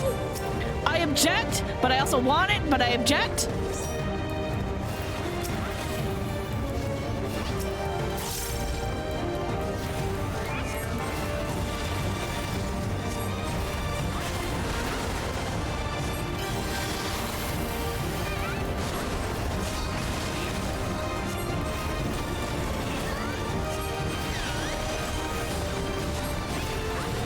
Just end me. Just end me right here. I'm committing great travesties of crimes.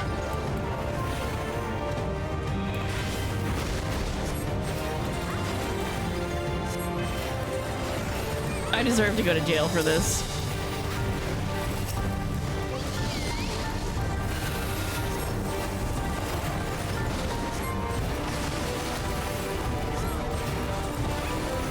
Bouncy council, because they're bouncy. Well, everyone's running over here, so I'm running over here.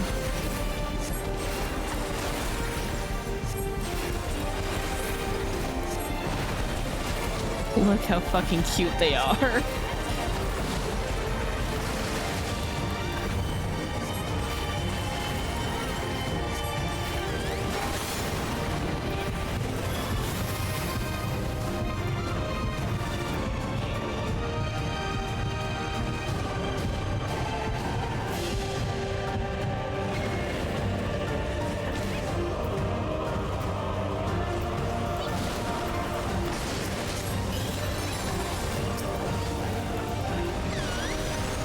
I read slow sometimes, and that was one of the times. What What are we doing here?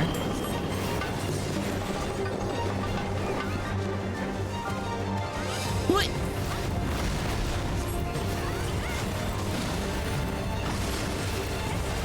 Moist summoning. Okay. That's cursed.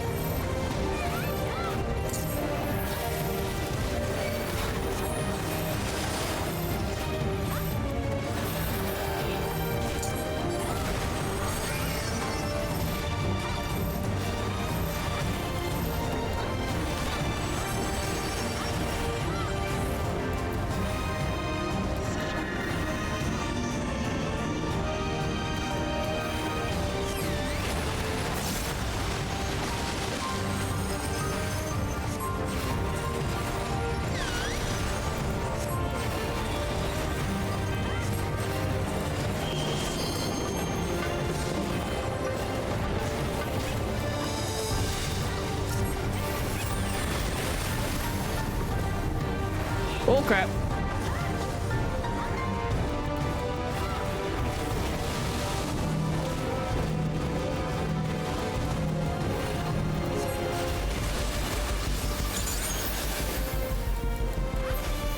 Dubious Tulidaster.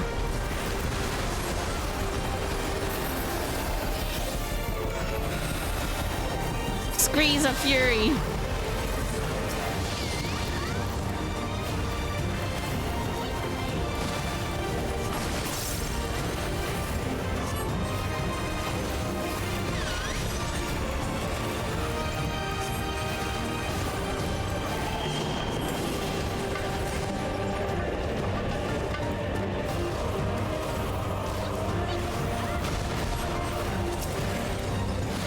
That now.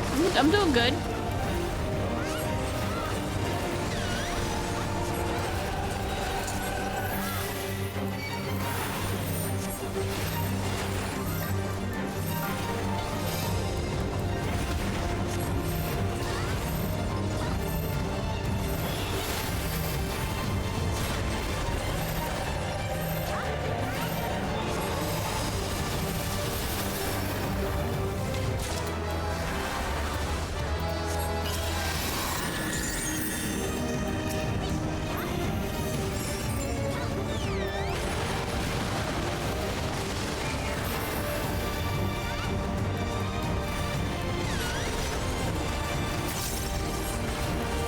You know, you're both melees. I'm just gonna point that out to you. You're both melees. One of you needs to do the thing. Thank you. Bunk? Alright, cool. As much as I love the serpent, I want to get out of here.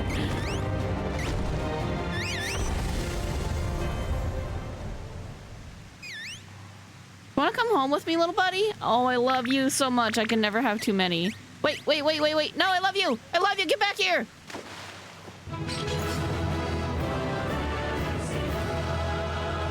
Don't be happy about that.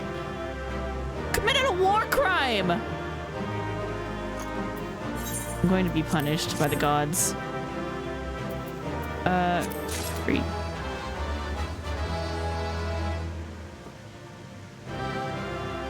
Good. You go back. I'm gonna go snoop.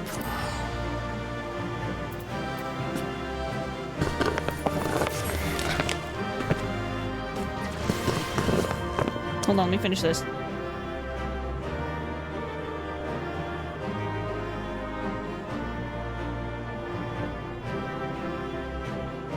This creme brulee strawberry drink from Gongcha, fucking amazing. It was really good.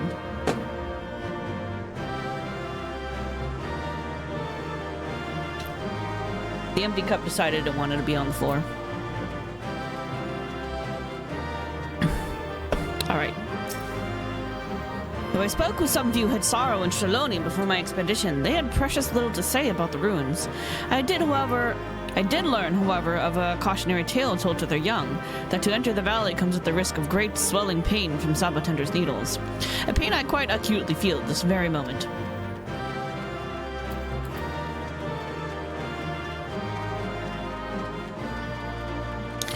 guess I could have looked at the other dungeon also, but like this is clearly the more important one to explore and examine.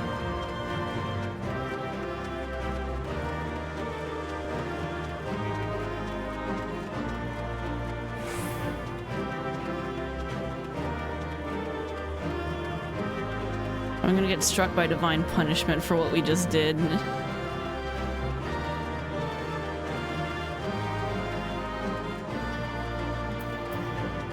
I probably can't change jobs right now. Yeah. Well, stuck on white mage. I understand it would be faster to just come back in explorer mode, but...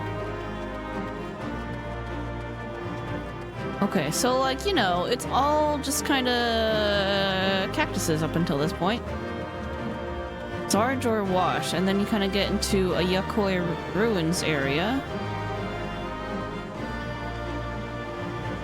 Right over here.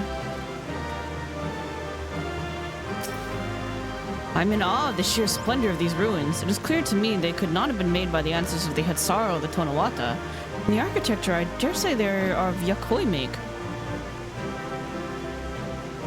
For those who built Zorgor the Boundless, constructing edifices of such magnitude is a feat well within their capabilities.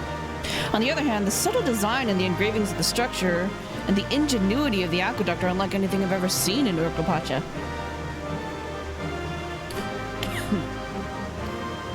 Perhaps these discrepancies can be attributed to cultural differences with the Yakoi who came to these lands. Interesting. It kind of makes you really wonder what who the Ronkins were. Maybe they were not Humes, Hures, whatever you want to call them, as one would expect. Perhaps the Ronkins were in fact Yakoi.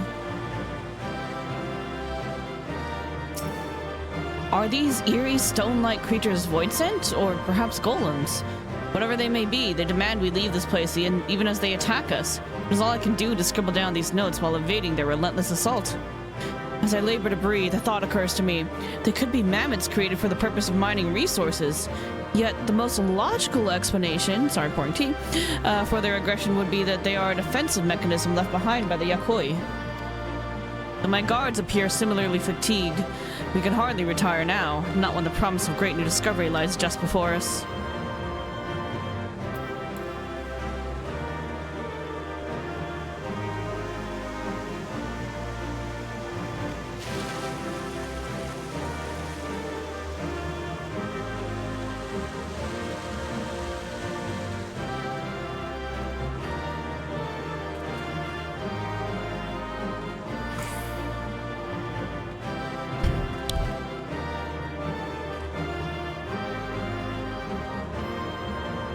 Ooh. That is beautiful. They're definitely very large buildings. They're definitely Yakoi-sized buildings.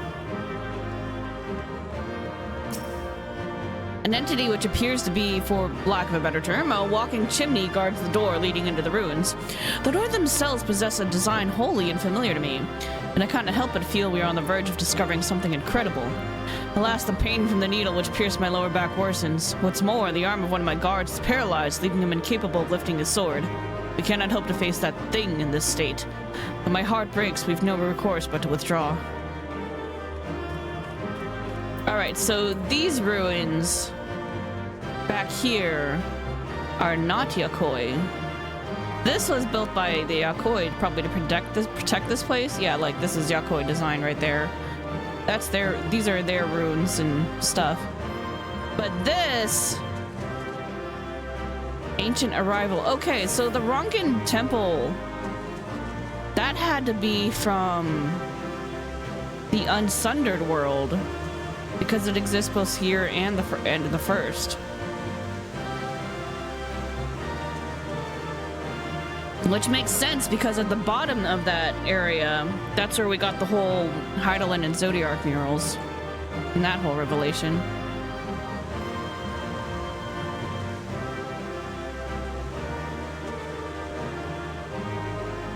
Or maybe something like some kind of base to this was original to the ancient past. and then it was built upon by the individual civilizations. The Ronkins, or and in this case the Turali.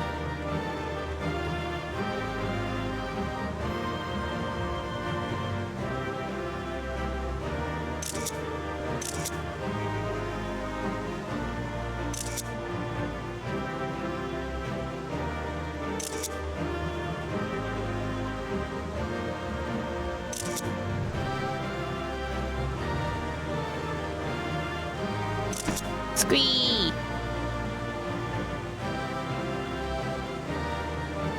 I can get no closer than this.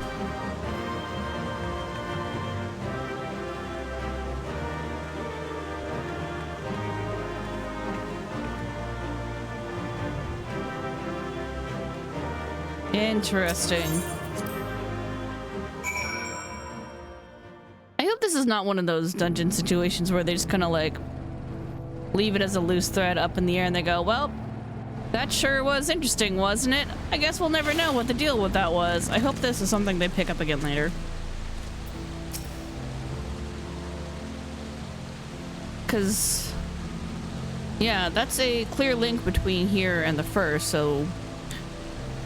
which indicates Unsundered World origins. You returned, with nary a needle to be seen. I experienced them firsthand myself. The pain was simply indescribable. That said, once it subsided, I was surprised to find that the lower back pain, which had ailed me for years, had completely vanished. Yo, acupuncture? They know what's up. Now tell me of your expedition. I wish to hear everything. What did you see? What was hidden deep within those ruins?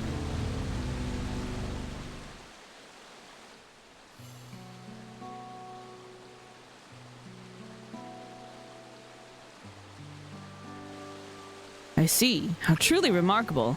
To think the structures of a separate civilization lie in the depths of the Yakoi ruins, and at their deepest point, a great serpentine creature awakened. I have one! Would you like to see him? This is beyond a shadow of a...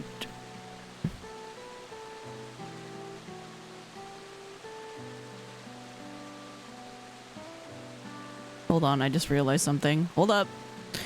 We gotta Google.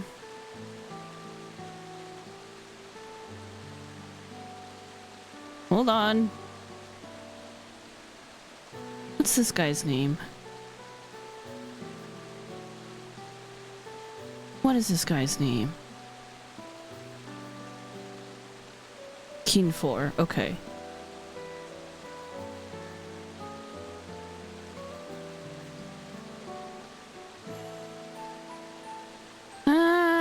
No, Kinfor was a sailor. He was dark. His friend was Valen, though. Nope, friend was a Hure. I was wondering if he looked like Kinfor, but he doesn't. There's beyond a shadow of a doubt a significant discovery regarding Shok Todal's history. Tell me, what thoughts have you concerning the Valley Steppes? I dare say the ruins predate the Yakoi. It reminded me of the ancient Ronkan ruins I saw in another world. It seems special, I guess. I've no doubt there are many gospels that foretold the great serpent's majesty. Oh no! What do I pick?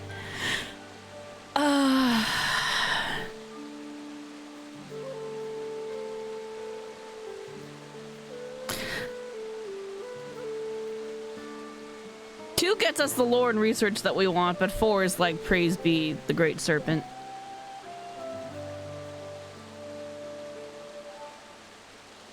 Oh no, what do I pick?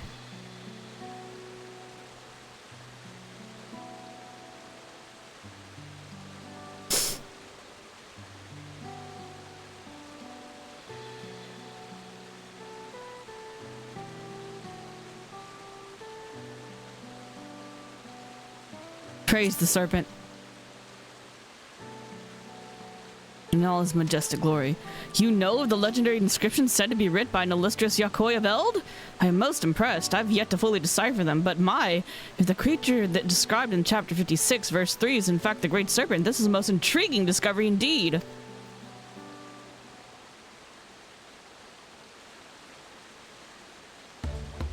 Based on your descriptions, it is likely that the ancient Yakoi simultaneously feared and revered the serpent of unfathomable power, and after encountering it, constructed the temple to conceal it from the world.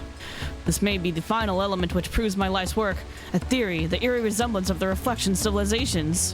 Whoa, did you already know about Ronka?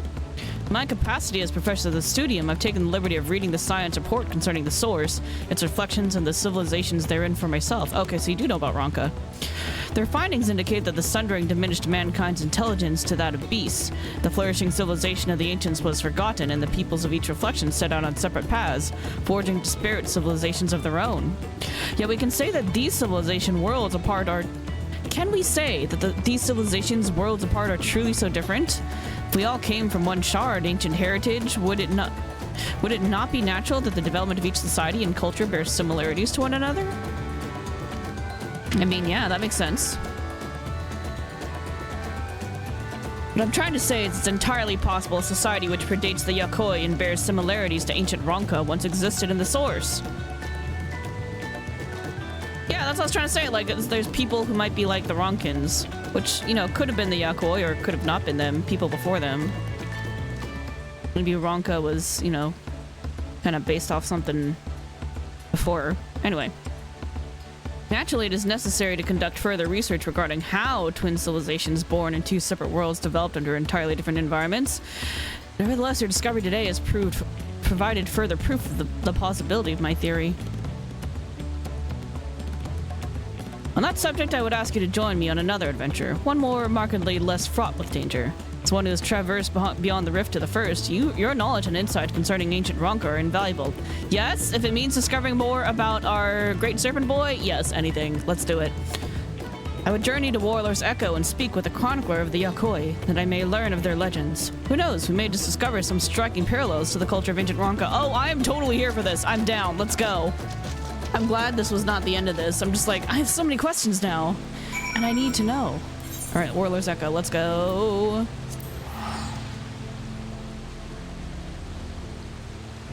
I didn't know I was signing up to get Ronka lore, but here we are, getting Ronka lore.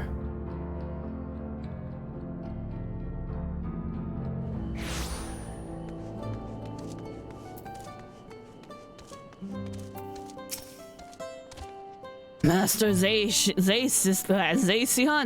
I don't fucking know, has told me of his request. I hope that I'm able to be of some help. I'm pleased to see you made it, Kinameki. I came by alpaca and for a blessing felt no pain in my lower back the entire ride. Perhaps the medicinal applications of sabotender needles is a field deserving of further study. It's called acupuncture, and yes, please study that. It's great. A subject for another time, perhaps. The personage before us is the self-same individual who informed me that the Yakoi ruins may exist in Shaloni. They looked after me when I came here previously to conduct field work, and are an extraordinary erudite individual, well-versed in ancient legends. Tell me, my friend, based on what I've shared with you, were you able to find any commonalities between the legends of your people and the ruins we discovered in Shaktorad? Sorry, turning on my fan, it's getting warm.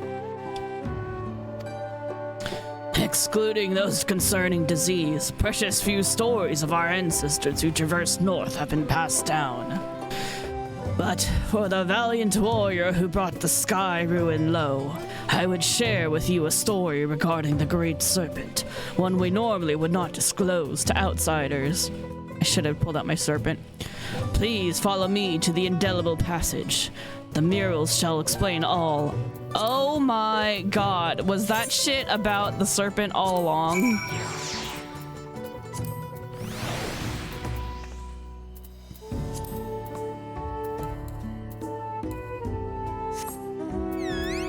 There's only one right thing to do. There's only one correct mount and a few correct minions, but there's only one correct mount. If there's no minion of the serpent in the little fucking hat, I'm so mad. I would be so mad. I will kill somebody to get that little guy in my minions. I would murder somebody to get that.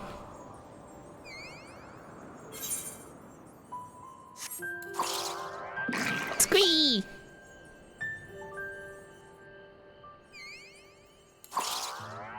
Squee! Look at him. Look, it's just like the mural. Oh my god, he's so fucking cute. Look at him blink!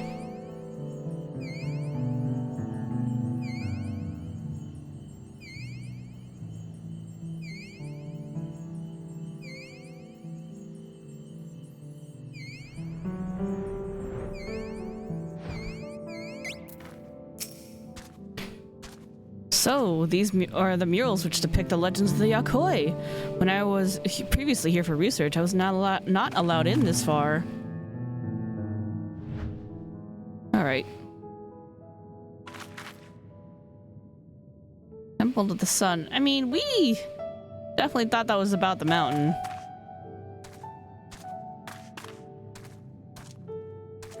Is that the fucking serpent right there? How did we not see that? I just thought it was some cool... Oh, I thought it was a hammer. Actually, it is a hammer. It's a guy holding a hammer. But, like, look at the striping. It does kind of look like a serpent. Or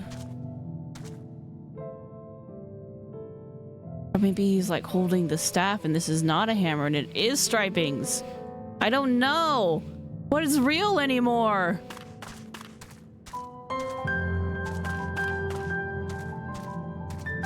I don't know what's real.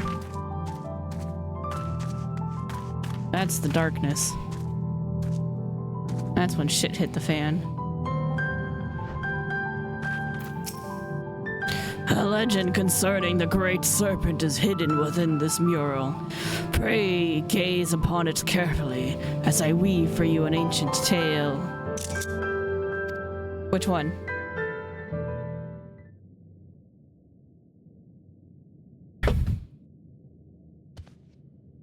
This is the one where I'm like, I thought that was a hammer, but perhaps it's just a staff, and that's actually the serpent. Oh no, it's that one, right there. Long, long ago, a sect of our ancestors forged north. There, deep within a valley, they discovered the remains of an ancient temple.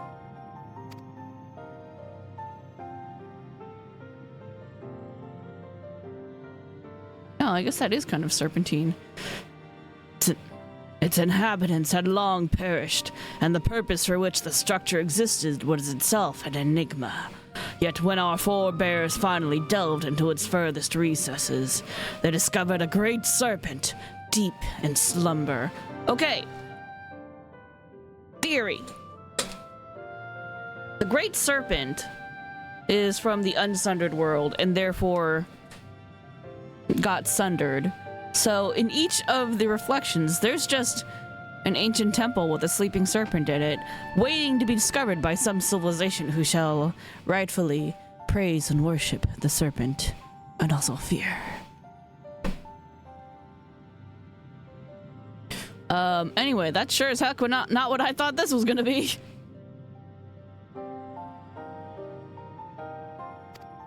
It should be noted, our people revere serpents as divine creatures who govern the boundary between worlds. To behold one of such immense power, dormant there within the ruins, they believed it best to build a temple around its chambers, and offer prayers for its divine protection, as one should. Yet in the ensuing years, our people were plagued by disease. Time and again, our ancestors offer supplications for divine assistance, but no matter how fervent their prayers, the Great Serpent never deigned to answer them. Oh no! Great Serpent was like, I don't want your shit. In the end, a great many of our forebears withdrew from the northern lands. Only the most devout worshippers of the Great Serpent remained, but they too would eventually withdraw in a somber procession, having buried too many brothers and sisters.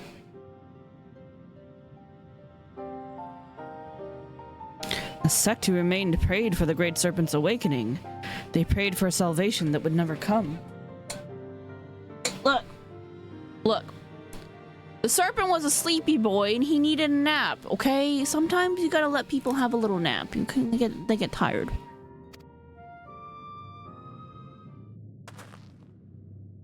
Yet why should it awaken now, and what incited its aggression? Was it simply by chance that it roused in so foul a mood, or is there perhaps some underlying reason we've yet to uncover? I made friends with the serpent in the first, so maybe it knew. It was like, hey, I must test you. Shall be a trial by combat. The devout who held vigil at the temple held this belief. When the great serpent doth awaken, its coil shall envelop the world. In other words, the creature's discovery was itself a pretext to legitimize their territorial expansion north. Yet their prayers fell on deaf ears. Only now, before our benefactor, has the great serpent finally awoken. A peculiar but altogether fascinating turn of events.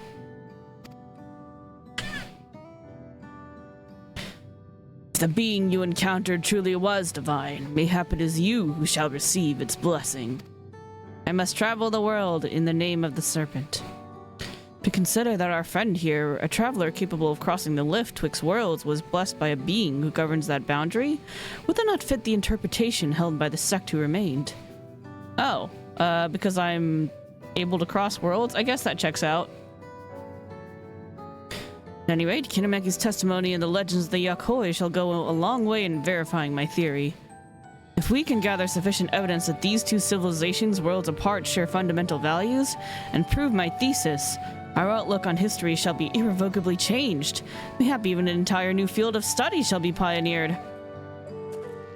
Does the inception of civilization and its infancy bear similarities in each reflection?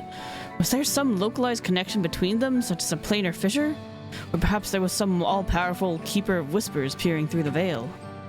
Just thinking about what it is that connects us across the rift gets my heart racing.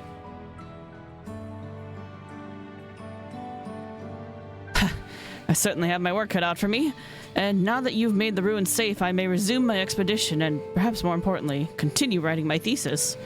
Master Chronicler, Kinameki, cannot thank either of you enough for your cooperation this day. I know not where my research will take me, but I have no doubt my pursuit of the mysterious and miraculous will see us cross paths again. Please give me more serpent lore.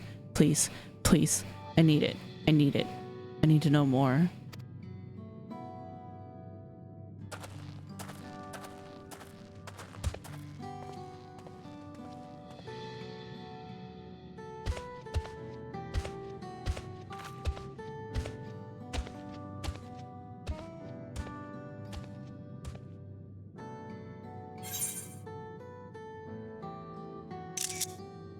That's as close as I'm ever gonna get to this.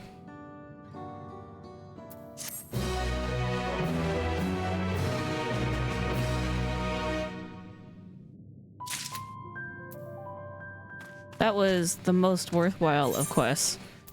Alright, let's go hang out back in Tuliolal. Let's go to our table.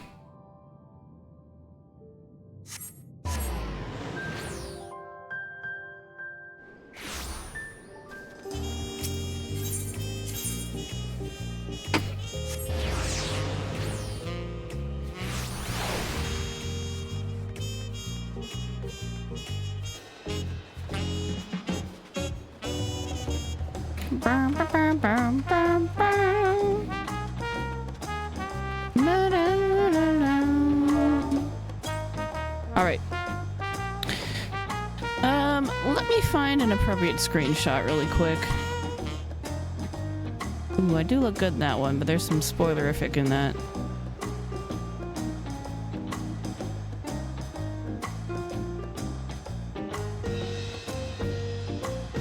No, my eyes are half closed. Bullshit. That's a good one.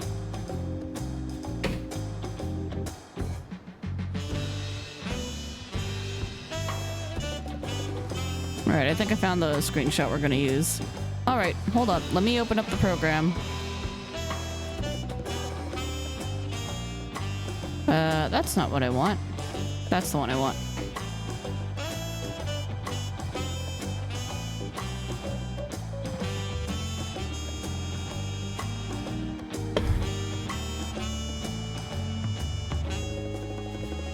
Okay, let's go over to... Let's change this to reviewing Dawntrail thoughts. Yep, that's what we're going with. Alright. I think this'll work. We're gonna go over to art stream.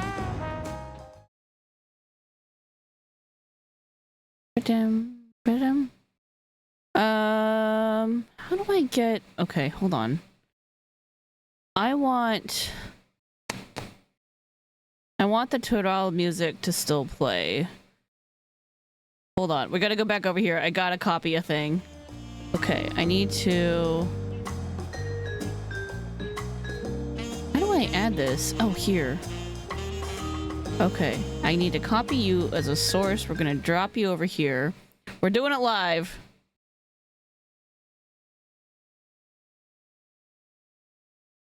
Paste reference, okay.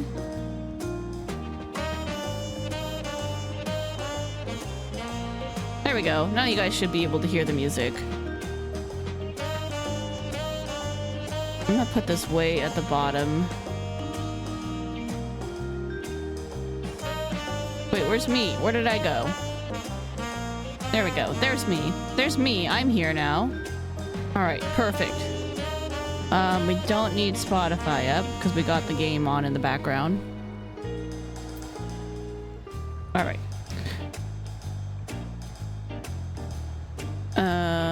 Oh, it's just on... I see. I see how it is. Okay. There we go. See, now you can see game in the background. And this. Good. Now we have both. Alright. So, this is our rating sheet. Let's start by first changing the name here.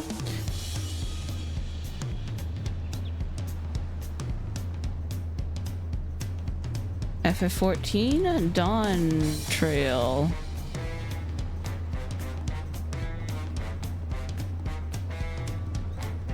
Bum, bum, bum. All right. And then we're going to... Whoa, I didn't mean to do that. So the two screenshots I was looking at were this one. So that's a good one. That's us going pew, pew, pew, pew. And then there's this one. I think this one's the least spoilery, so I think we're going to use this one. All right, we're going to copy this. We're going to paste it over here. It needs to go underneath.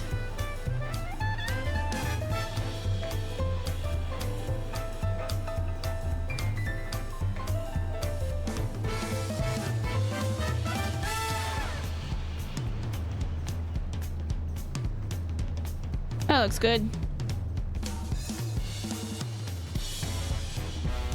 All right, the notes.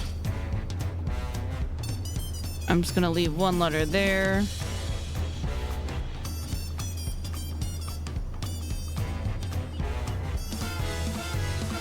Okay.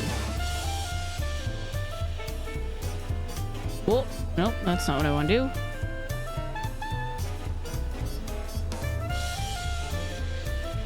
Alright, it's just to put a letter there. And then let's... It is funny. Okay. We need to change the date. What's the date? It is July of 2024. Alright. Storytelling? Let's start with that. Or should we do the classifications first? Let's do classifications.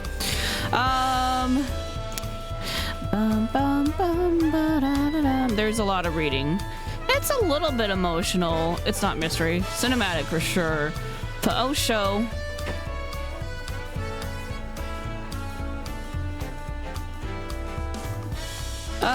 Is it funny? There's some good fun. There's some good humor parts.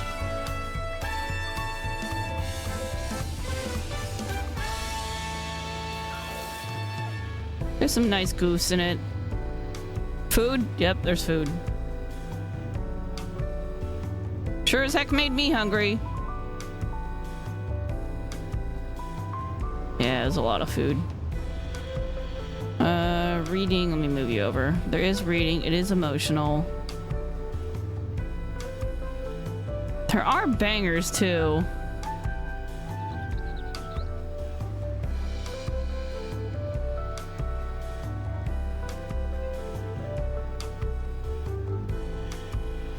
Wait, where'd banger go? Oh, it's like small.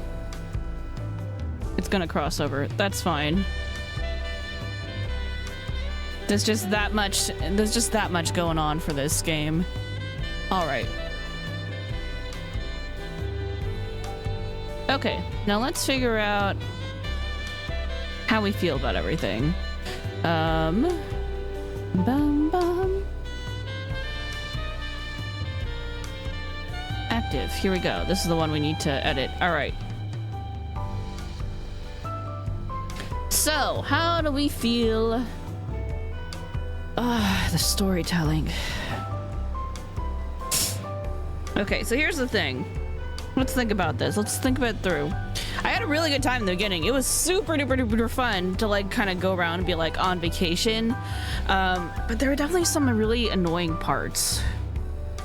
And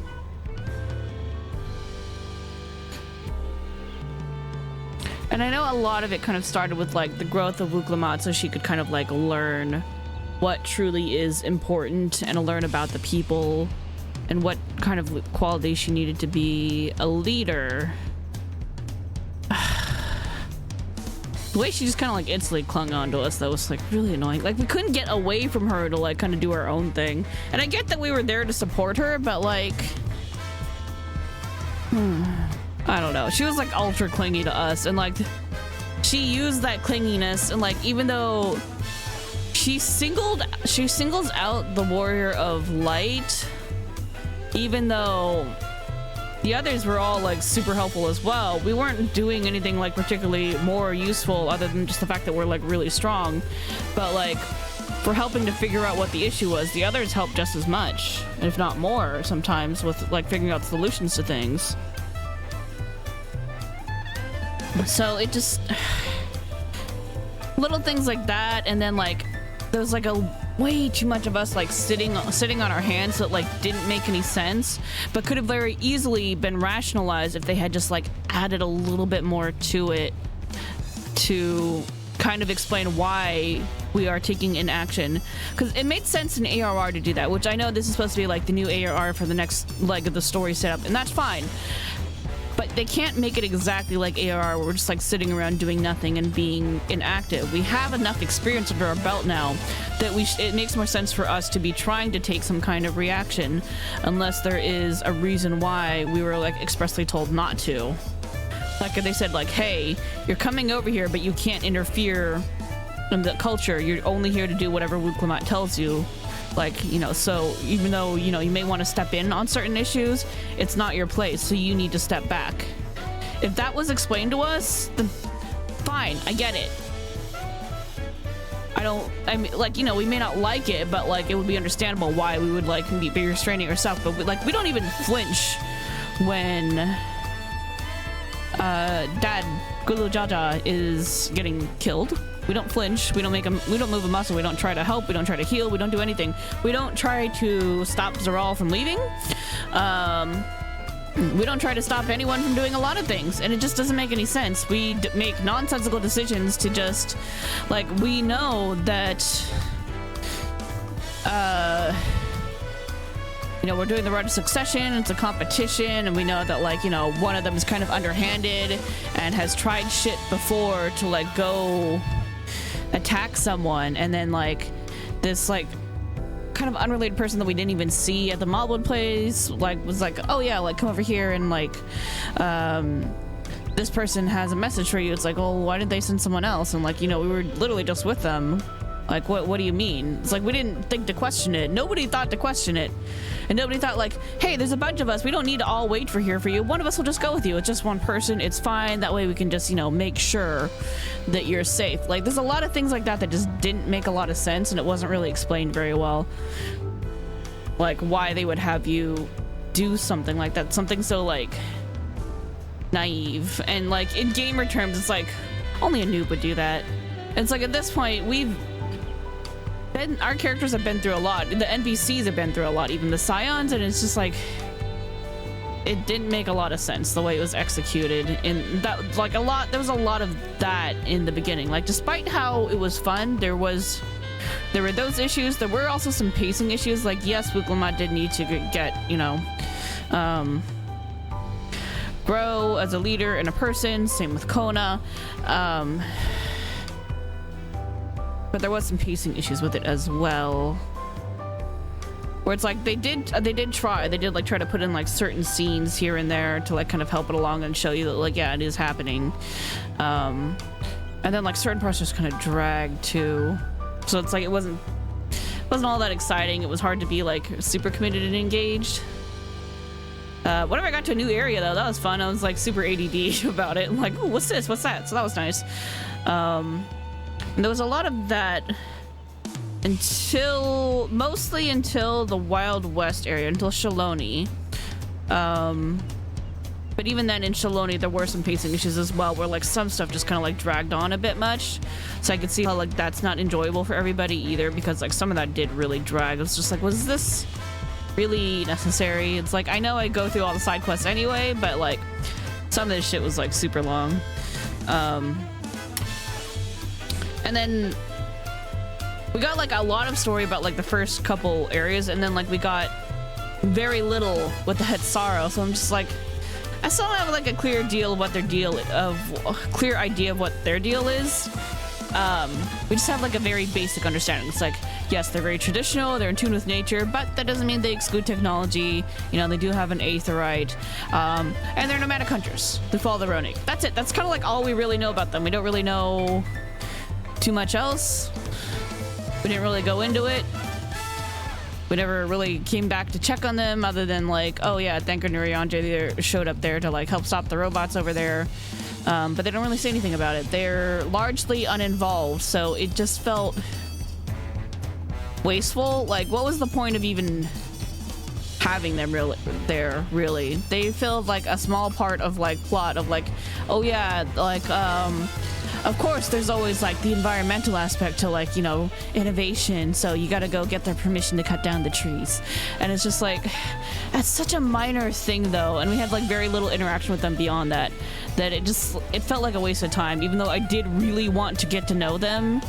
Like, as far as like progressing MSQ, it felt like a waste of time. I felt like that entire thing didn't need to be in there. They could have cut it out and nobody would have cared.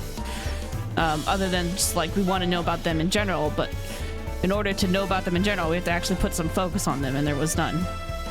But we put a lot of focus on like the Tonawatans and like what was going on with the railroad and people moving back and forth between like the Tonawatan settlements, like, and then like come over and they work on the railroad. And there's a lot of side quests in that area, and like all in the southern half of Shaloni, but just like that corner of the Hetsaro is like hardly anything. There was like 2 side quests, maybe 3, and they weren't very helpful or insightful or anything. So that kind of sucked. Whereas like, yeah. Anyway, it just didn't feel very well balanced. I guess that's what I'm trying to get at. But the last 2 zones, that stuff was fun. Like, I don't really have a problem with anything there. That was pretty good.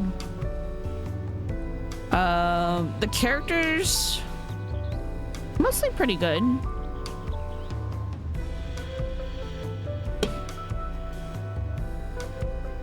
It does annoy me how clingy Wuklamad is. Like, it doesn't make too much sense, like why in particular she clings to you, other than just like you're the warrior of light. When it's like the other characters are having like a lot of interaction with her as well, and sometimes it feels like they're having more interaction, yet you're the one that she clings to, and it just feels weird. She doesn't invite anyone else to stay there, but she invites you. She's like, yeah, you should serve as my advisor. It's like, I didn't give you any advice. You said hit something, I hit it. I'm just here. It was weird. It's like, I appreciate the thought, but it was weird. Kona, fine. Definitely a simp for his sister. Has a sister complex, which is funny. Likeable.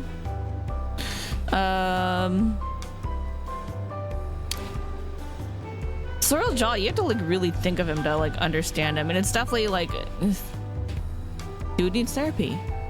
Bako Jaja also needed therapy for different reasons, but like similar reasons. There's a lot of familial pressure from both sides, just in different ways.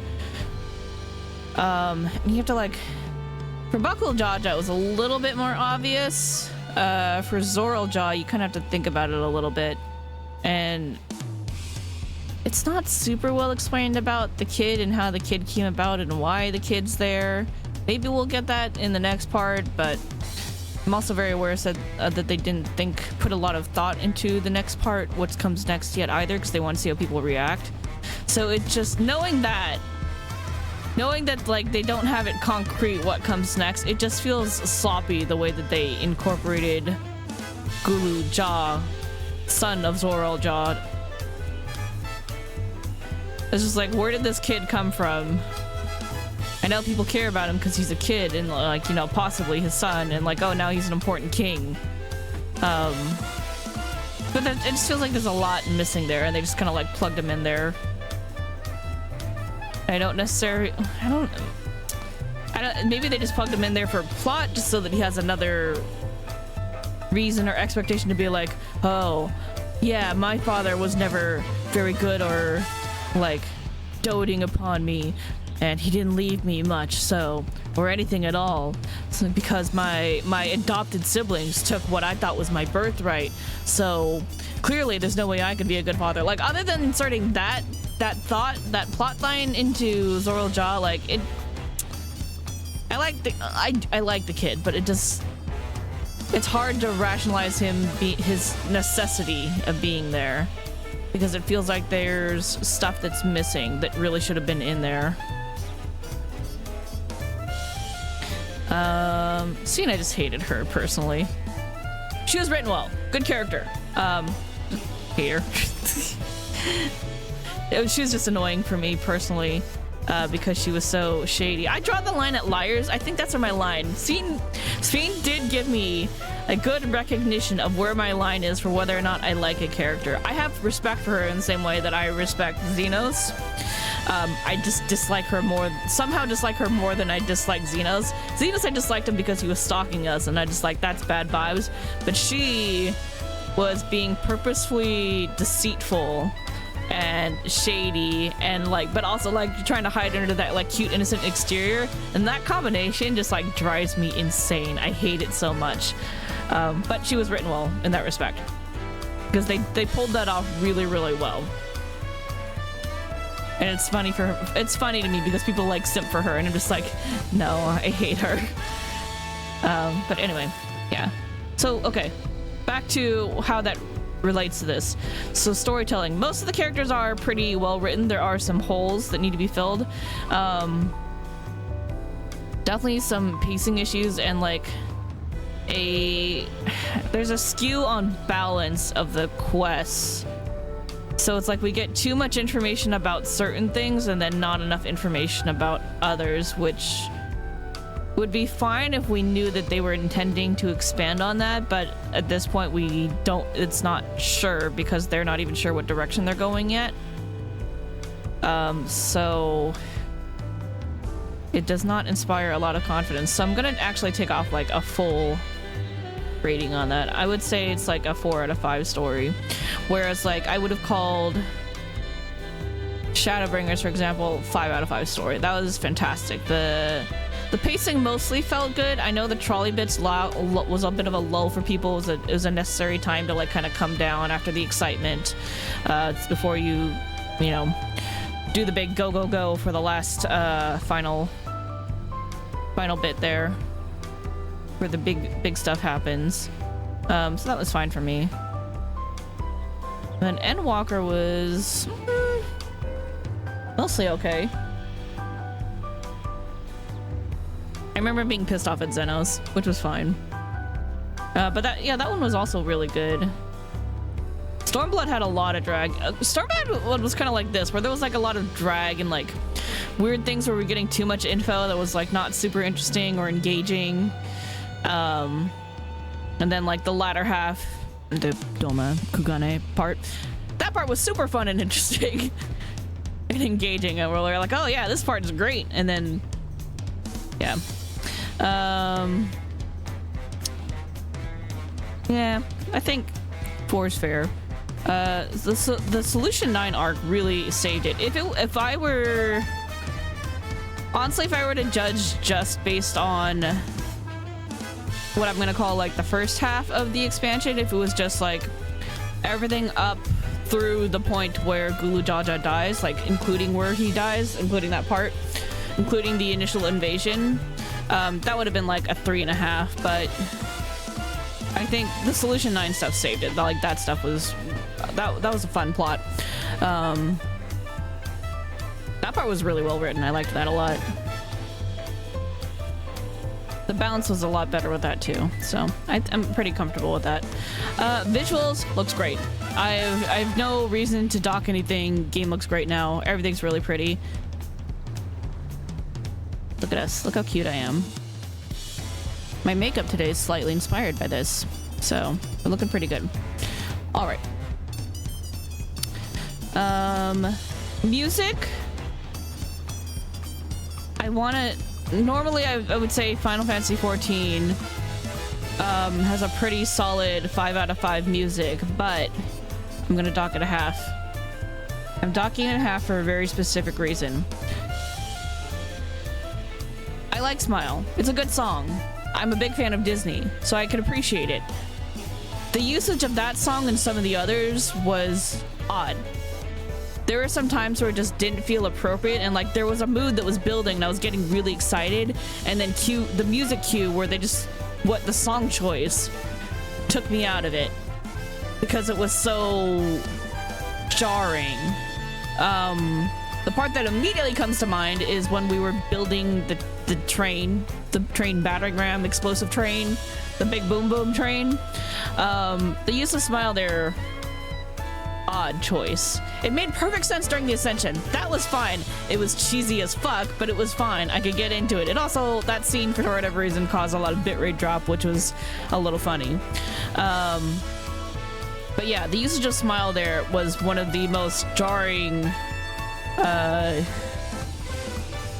implementations of music I've seen in a game in general in a while, let alone from 14. Like normally 14 is really good about musical choice and using the music to pull you in more and hurt you deeply emotionally. But this time there was definitely an odd choice there, and then I think there was a couple other times, like I think there was one time where they used music from, I want to say Shadowbringers, maybe it was Crystarium music or something, I can't quite remember.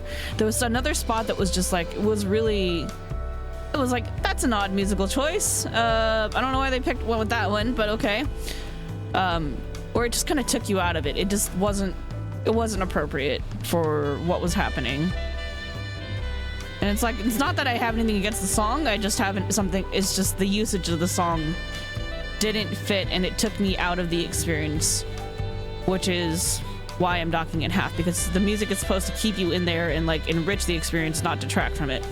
So we've never had that issue before in 14 that I can strongly remember, but I do strongly remember that happening a few times during this expansion, in particular with the usage of Smile, where it was just like, well, that was fucking weird.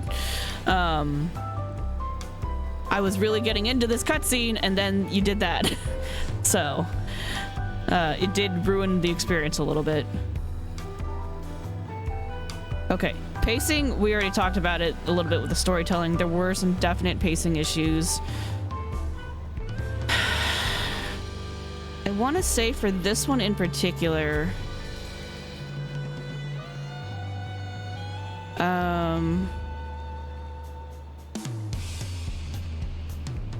how do I phrase this? It's not just the pacing, it's also like the character immersion. Your immersion for like choices you can make, or things you can do, or things you should be doing, or that the NPC should be doing. So for this one, I think we're gonna actually adjust this a little bit.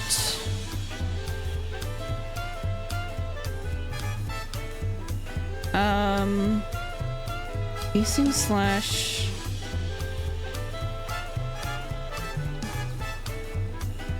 Hold up. Crap, that's not what I want to do.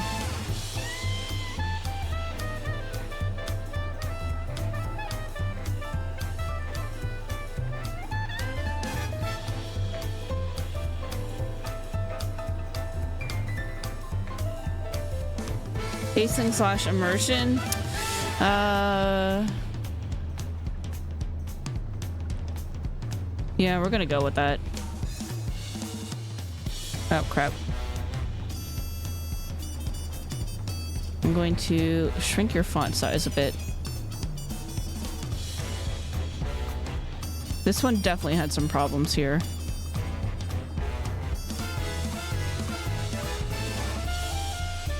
We're definitely taking off at least one, because there's way too much sit on hands. Actually, on the pacing, one of the streams I was watching said something very interesting that I kind of agree with. It would have been better suited for some of Wuklabot's character growth to have been happening in post Endwalker. So, like, reduce the stuff with the 13th and 0 down to like 6.1 to 6.3, and then 6.4 and 6.5 should have been spent on Wuklabot and getting her from being like a super naive child basically to somebody who's like a little bit more mature and ready to undergo a trial for becoming the leader of an entire country. Because it did feel a bit rushed.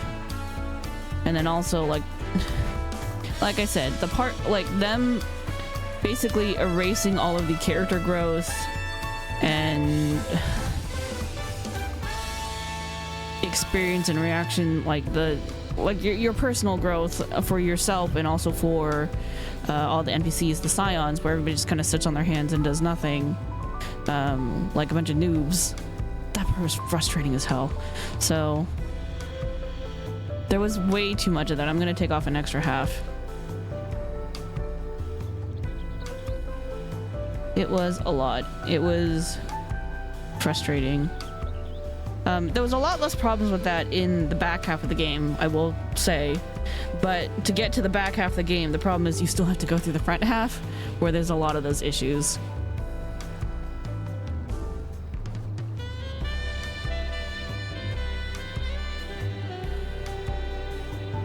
And it comes to mind, like, the part where Zorilja, when he is resuming his attack on Turialal, and then Guluja comes out and Zorilja grabs him.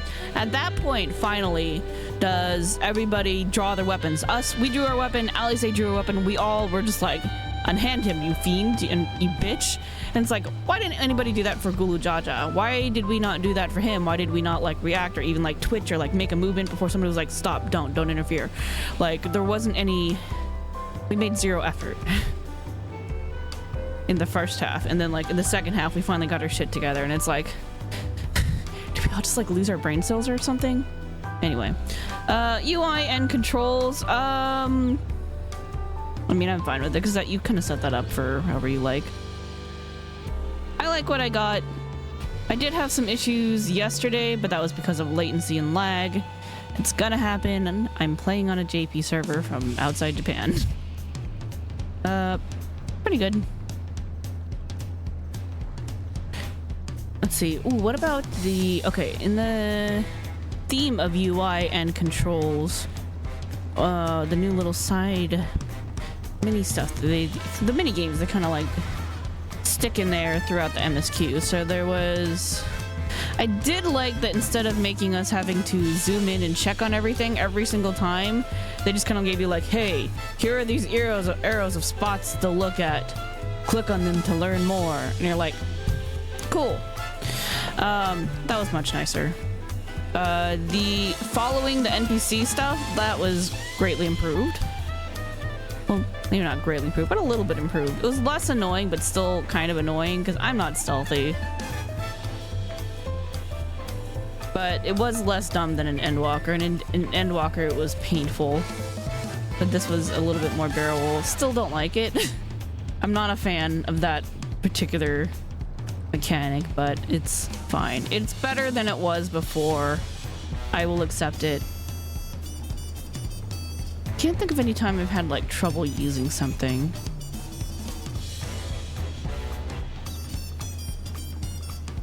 Game identity. It's an MMO.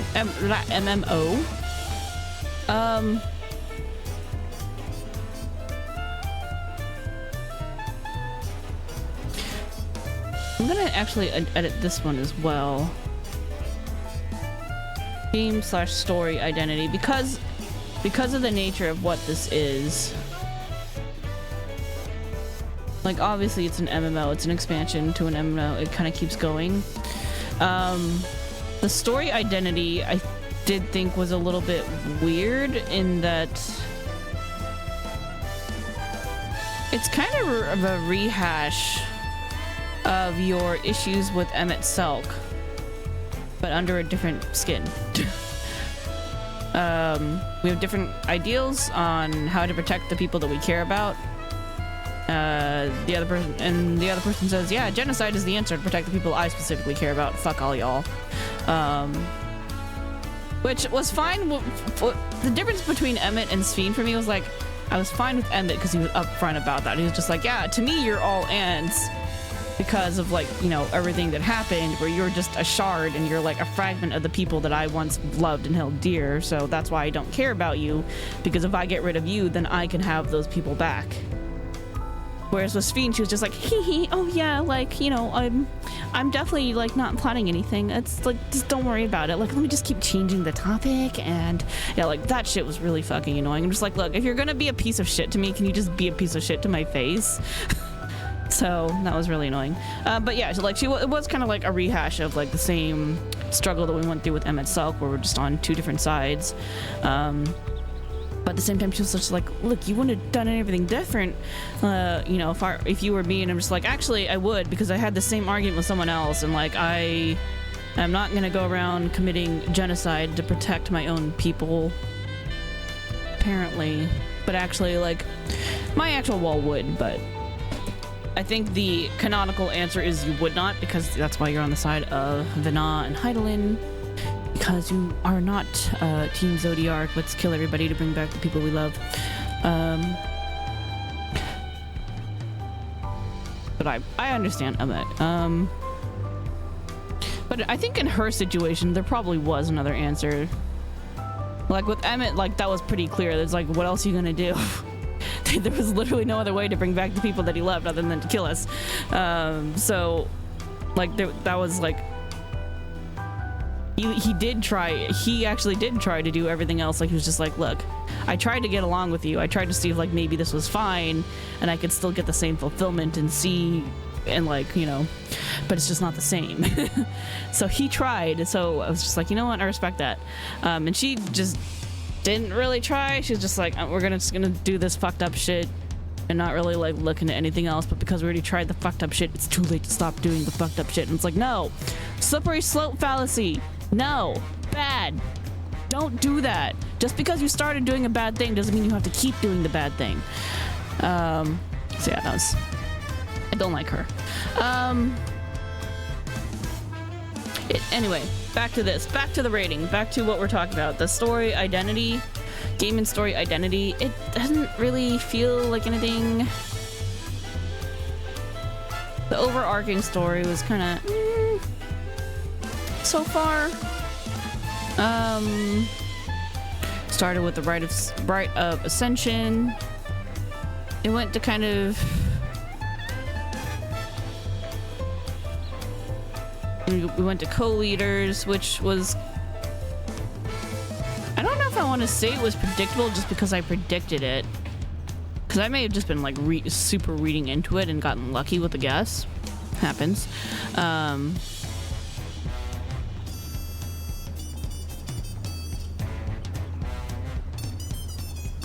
don't know if I want to say that this was like anything particularly special or mind-blowing.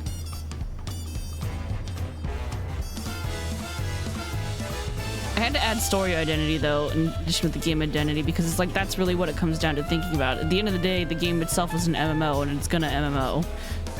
There's not really anything new or special with that, but we can think about the story instead, and that adds a little bit more context. Like, what are they doing with the story? Is this anything new or special, exciting? And again, the Solution 9 stuff was pretty exciting. And the concept of cannibalizing souls.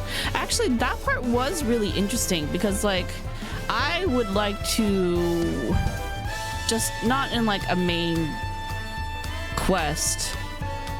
exploration, but like in a side quest exploration, I think this would be really fun. If we could look into any traces, signs, tellings of how Emmett Silk felt about what I'm gonna call the Ninth, the Alexandrians, their reflection, and what the shit that they were up to, where they were cannibalizing souls and stopping them from going back to the ethereal sea for reincarnation, and then also wanted to do interdimensional fusion. I'm pretty sure he would have not been okay with that and would have been like, fuck y'all, stop that shit, I'll be deal with you later, you dumb little ant children. I would like to explore that. That's an interesting thread, like how that's going to affect things. And then also the concept of interdimensional fusion in general is very interesting, given like the rest of the story that we have going, and what is that going to piss off the other reflections? Like, how did that impact them? Like, we even had like a lost part of the Ninth that we just did a dungeon on. Like, that was really interesting. And then now we also have potential link between another potential link between the First and the Source with the Ronka. Like, that's pretty interesting. Like, there's some really interesting stuff going on, again, in the back half of this. But the front, I don't know if that was anything like particularly super interesting. It's just like, oh, yep, we're kind of going on tour. We're spending a really long time on one particular character's character growth, which, now that I think about it, if they had done the thing where they spaced her out so she was a bit more mature, by the time we actually started Dawntrail, and we started like her initial growth back at post Endwalker, would have made the shit a lot more bearable. And what we could have done was spend less time on the Ascension stuff itself, and then a little bit more time in between for a little bit more time on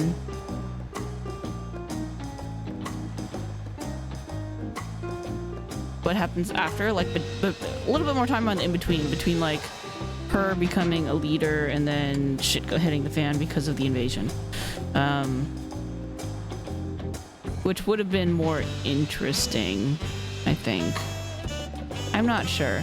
Anyway, wasn't super interesting.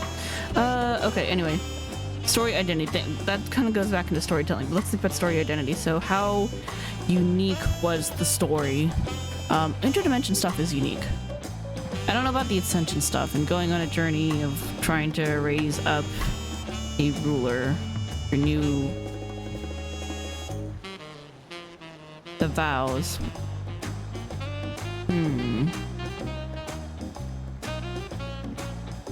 It doesn't feel right to give it a perfect.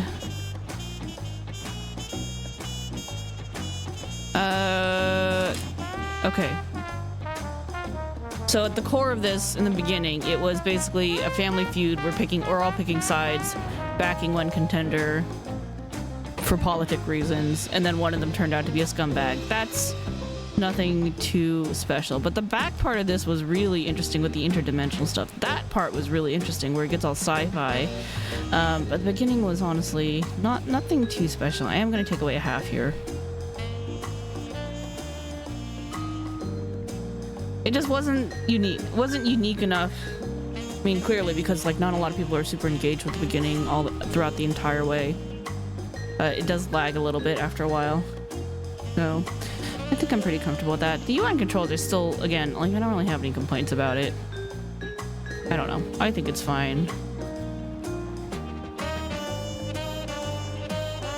Well, I do have a little bit of a problem with the gap closer. Is it petty if I take away half because I'm pissed off about the gap closer change where they took away my Dragoon jumps and replaced it with a fucking dash? That's a little petty. I know overall it was better for everybody to get gap closer of some kind, I think. Something like that. I don't know. Make it a little more even and balanced. Maybe instead of UI and controls, we switch that one up too. Class balancing? Class balancing.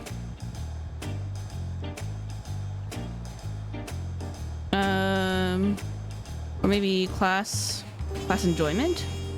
Class enjoyment.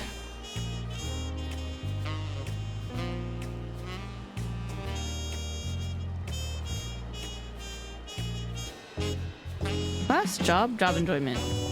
Class, I don't know. Job stone. It's job. I had to think about it. Job enjoyment. Astro's boring. I'm mad about Dragoon changes. And slightly about Gunbreaker changes because the gap closer also got more boring. But it's not as atrocious as with Dragoon because you took away a core identity of the job, which is jumping around, and you made it a fucking dash instead. I'm just like, that shit fucking ridiculous. Okay, now I can be petty about this. Alright. White Mage was fine. I think White Mage was... no special changes. Nothing really going on there.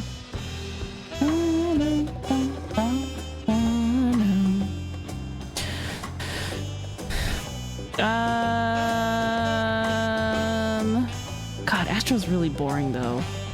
Yeah, I'm docking it a full one. Whoa, I'm on the wrong one. Hold up. Rating flowers. There we go. There we are. All right. I'm pretty happy with that. That looks more right. I know, baby. I know. I know. You're so cute, Momo. You're so cute. That does not work on the screen. There we go. Cat cam. There's a cat. Oh, my coffee thing is below the cat. That's not right. That's not where you should be. Be above. There we go. Meow! Okay. Alright, play this if you like. Now we get into the more fun stuff.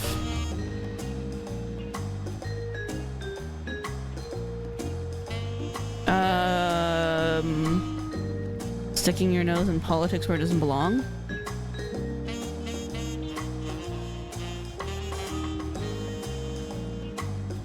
Social issues.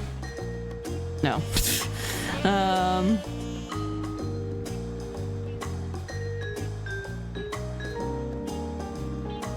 Tacos. Tacos. Sci-fi.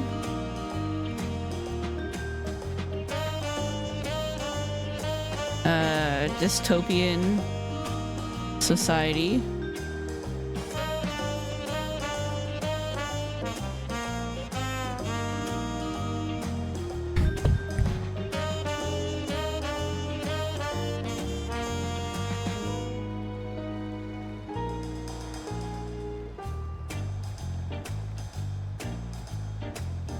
Tacos, sci-fi, dystopian society.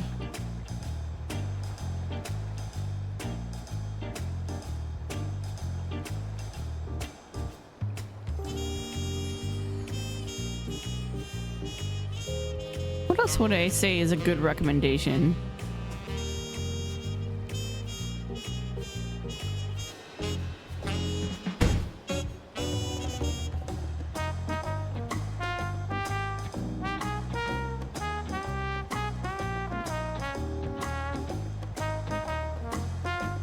Well, okay, I can think of a couple things I don't like. Clingy / whiny carriers, whiny characters.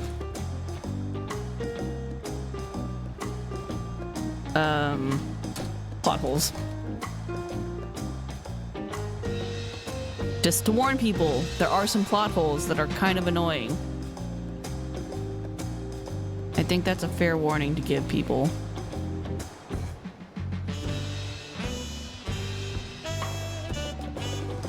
Okay, what else can we say? Note text.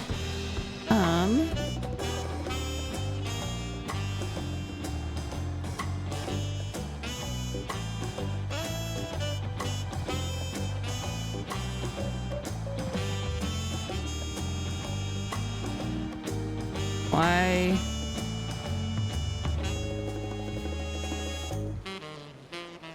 Would you take away a Dragoon jump? That's...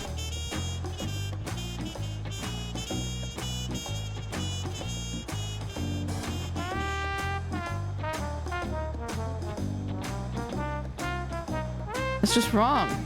It is.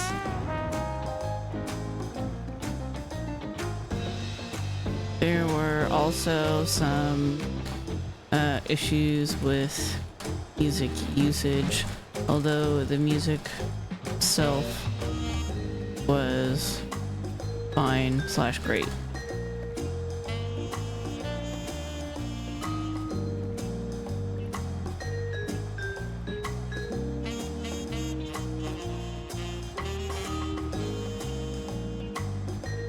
Okay, that's my notes. I'm gonna change the rating.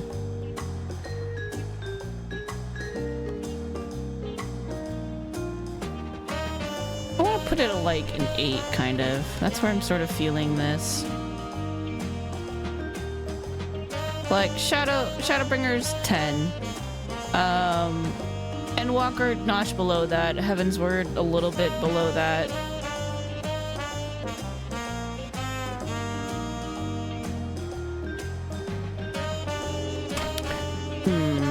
I don't know if I like this or Stormblood more. The end of the stuff was really good. That was super fun.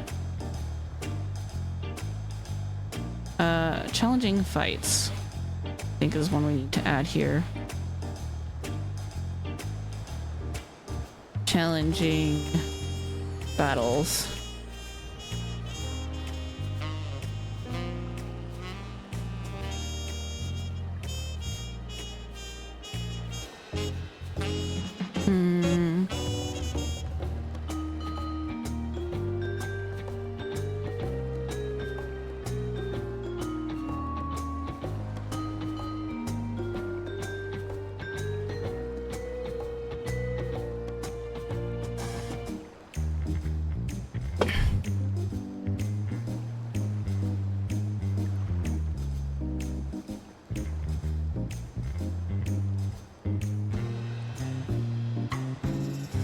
Alright.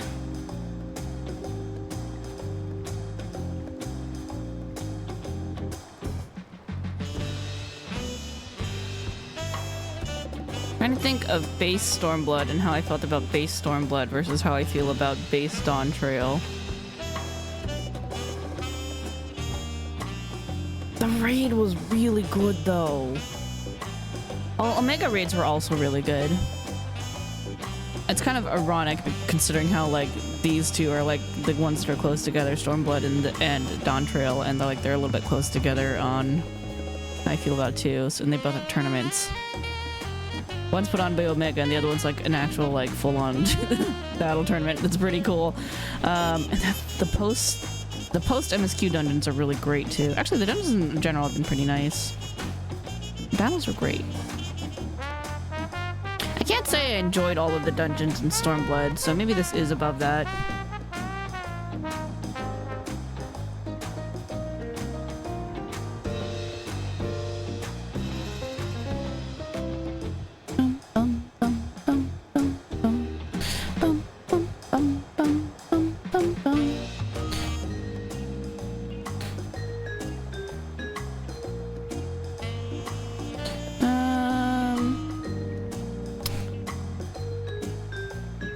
I'm sitting on this 8, wondering if it's more of a 7.5 or an 8.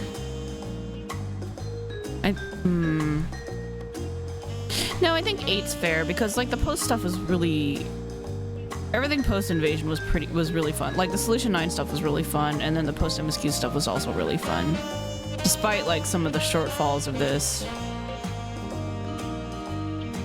I think 8 is fair. The raid was really, really good.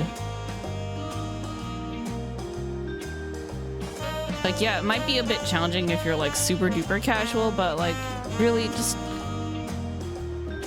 don't stress about dying too much. And if you do die, then like try to watch and see what other people are doing and see if you can figure it out. That's, you know, and if you're not the kind of person that likes doing that, then probably raids in general are just kind of not really, you know, not everything needs to be for everybody. Like, not everyone's gonna do Deep Dungeon solo, but there's definitely some stuff to do with that that's, like, pretty exciting. I think, to get a title for it. Whoops, didn't do that. Ooh. Oh, there's a hunt train. Oh well, it's fine.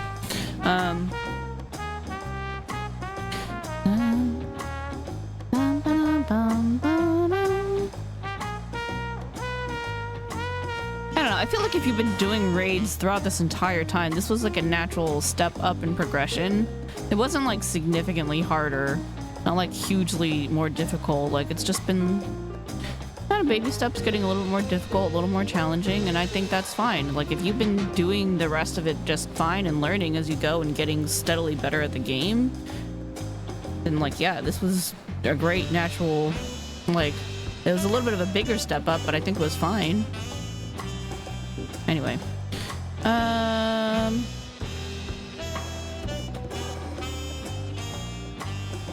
comment.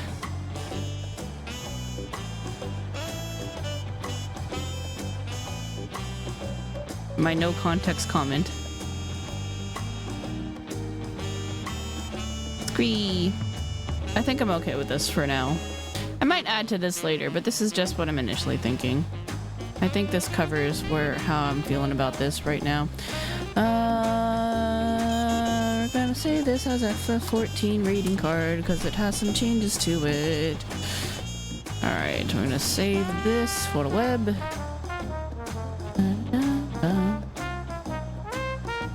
And as normal, this card will go into our Discord later. FFXIV Dawntrail. This is gonna go up in the Discord so that we'll have it, and if anybody wants to know about Dawntrail a bit more, they can refer to this. And then I think we'll do another one for Dawntrail towards the after obviously 7.55 when we've had all the post stuff, and that will cover all the patches. So it'll be like FF14 Dawntrail patches, and we can cover that separately. Especially because in this case, where they were waiting to see how people react to the MSQ before picking a direction to what to do next. Like, I'm sure they have like some base stuff like cooking right now and preparing. Like, they're not just sitting on hands like they're making us do in the game. I'm sure they're not just sitting on their hands with like nothing prepared for the next patch, but they're like, it's got some flexibility to it to decide how to steer it, I think is what they meant. Well, yeah, I think it's a 8 out of 10. It would have definitely been lower if the Solution 9 stuff was not as good as it was. That whole plot line with Sphene, and as cuckoo bananas as she is, and as much as I disliked her personally, my personal feels on her was that I dislike her, but I respect her a lot as a character, and the way that they wrote her, I think she was well done for what she was. I want to know more. I want to know more about how the original Sphene was, because my takeaway is that she started going crazy before she actually died, and because it was her last thoughts that were really dark that kind of steered the AI into a bad direction, where they were able to go off the rails like that, because her last thoughts were very dark and like shit was actually just getting to her. That was my interpretation of that. I'd like to see if that was actually the case or not. Anyway, so here's our card for Dawntrail and more thoughts, final thoughts. Okay, back to the game. Back to the game where we're just sitting here chilling, having a good time, ordering tacos with this is our new companion for a while, until I can get the one that's probably from the dungeon. So yeah, this is it. This is what we're doing. This section is the reason why I won't be streaming tonight. Oh no! Oh no! Oh no! Oh no! Oh no! Oh no! Oh no!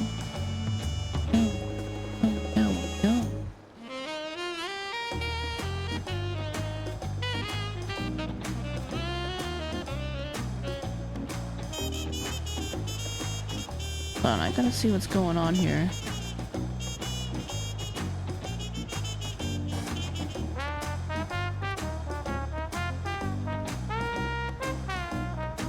Hold on, I gotta reply something.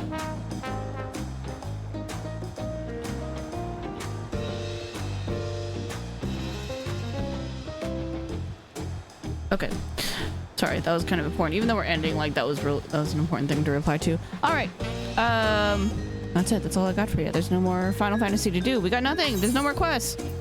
Well, I mean, there's crafting.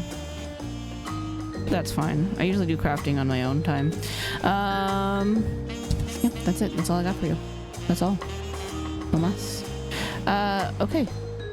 That means this is the official last stream for a week. I need, like, as I said before, when we beat the MSQ, I need a week break.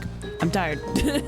I also have some stuff that I need to prepare for the stream, so yeah, I'm gonna be working on that for the next week and leveling and stuff, but yeah, that's it. We're gonna take a week break. Raiding aside, we might still raid tomorrow, which is fine. That's got PNG Tuber. I don't have to do anything special for that. We might raid. Okay. So not next week. We're not starting Yakuza next week. I do want to take an actual Saturday off. So at earliest, it'll be maybe tomorrow's raid potential aside. At earliest, it'll be the 28th when we next do something. But if not, then it's going to be the 29th, the following Monday, which I'm leaning towards is going to be Deep Dungeon. So we'll see. Anyway, that's all. That's all for us. Let's go over here. Come with me. Thank you all for watching. Hope you guys enjoyed the stream. Thanks to all my lurkers who came by today. Future VoD watchers as well. If you guys enjoyed the post MSQ stuff that we had going on. And yeah, I'm gonna have myself a good break. So I hope you guys all take care. Take care of yourselves over the next week. Have a great rest of your weekend. And I will see you guys all after the break. After my little stream vacay. Alright. Thank you, everybody. Take care. Bye-bye.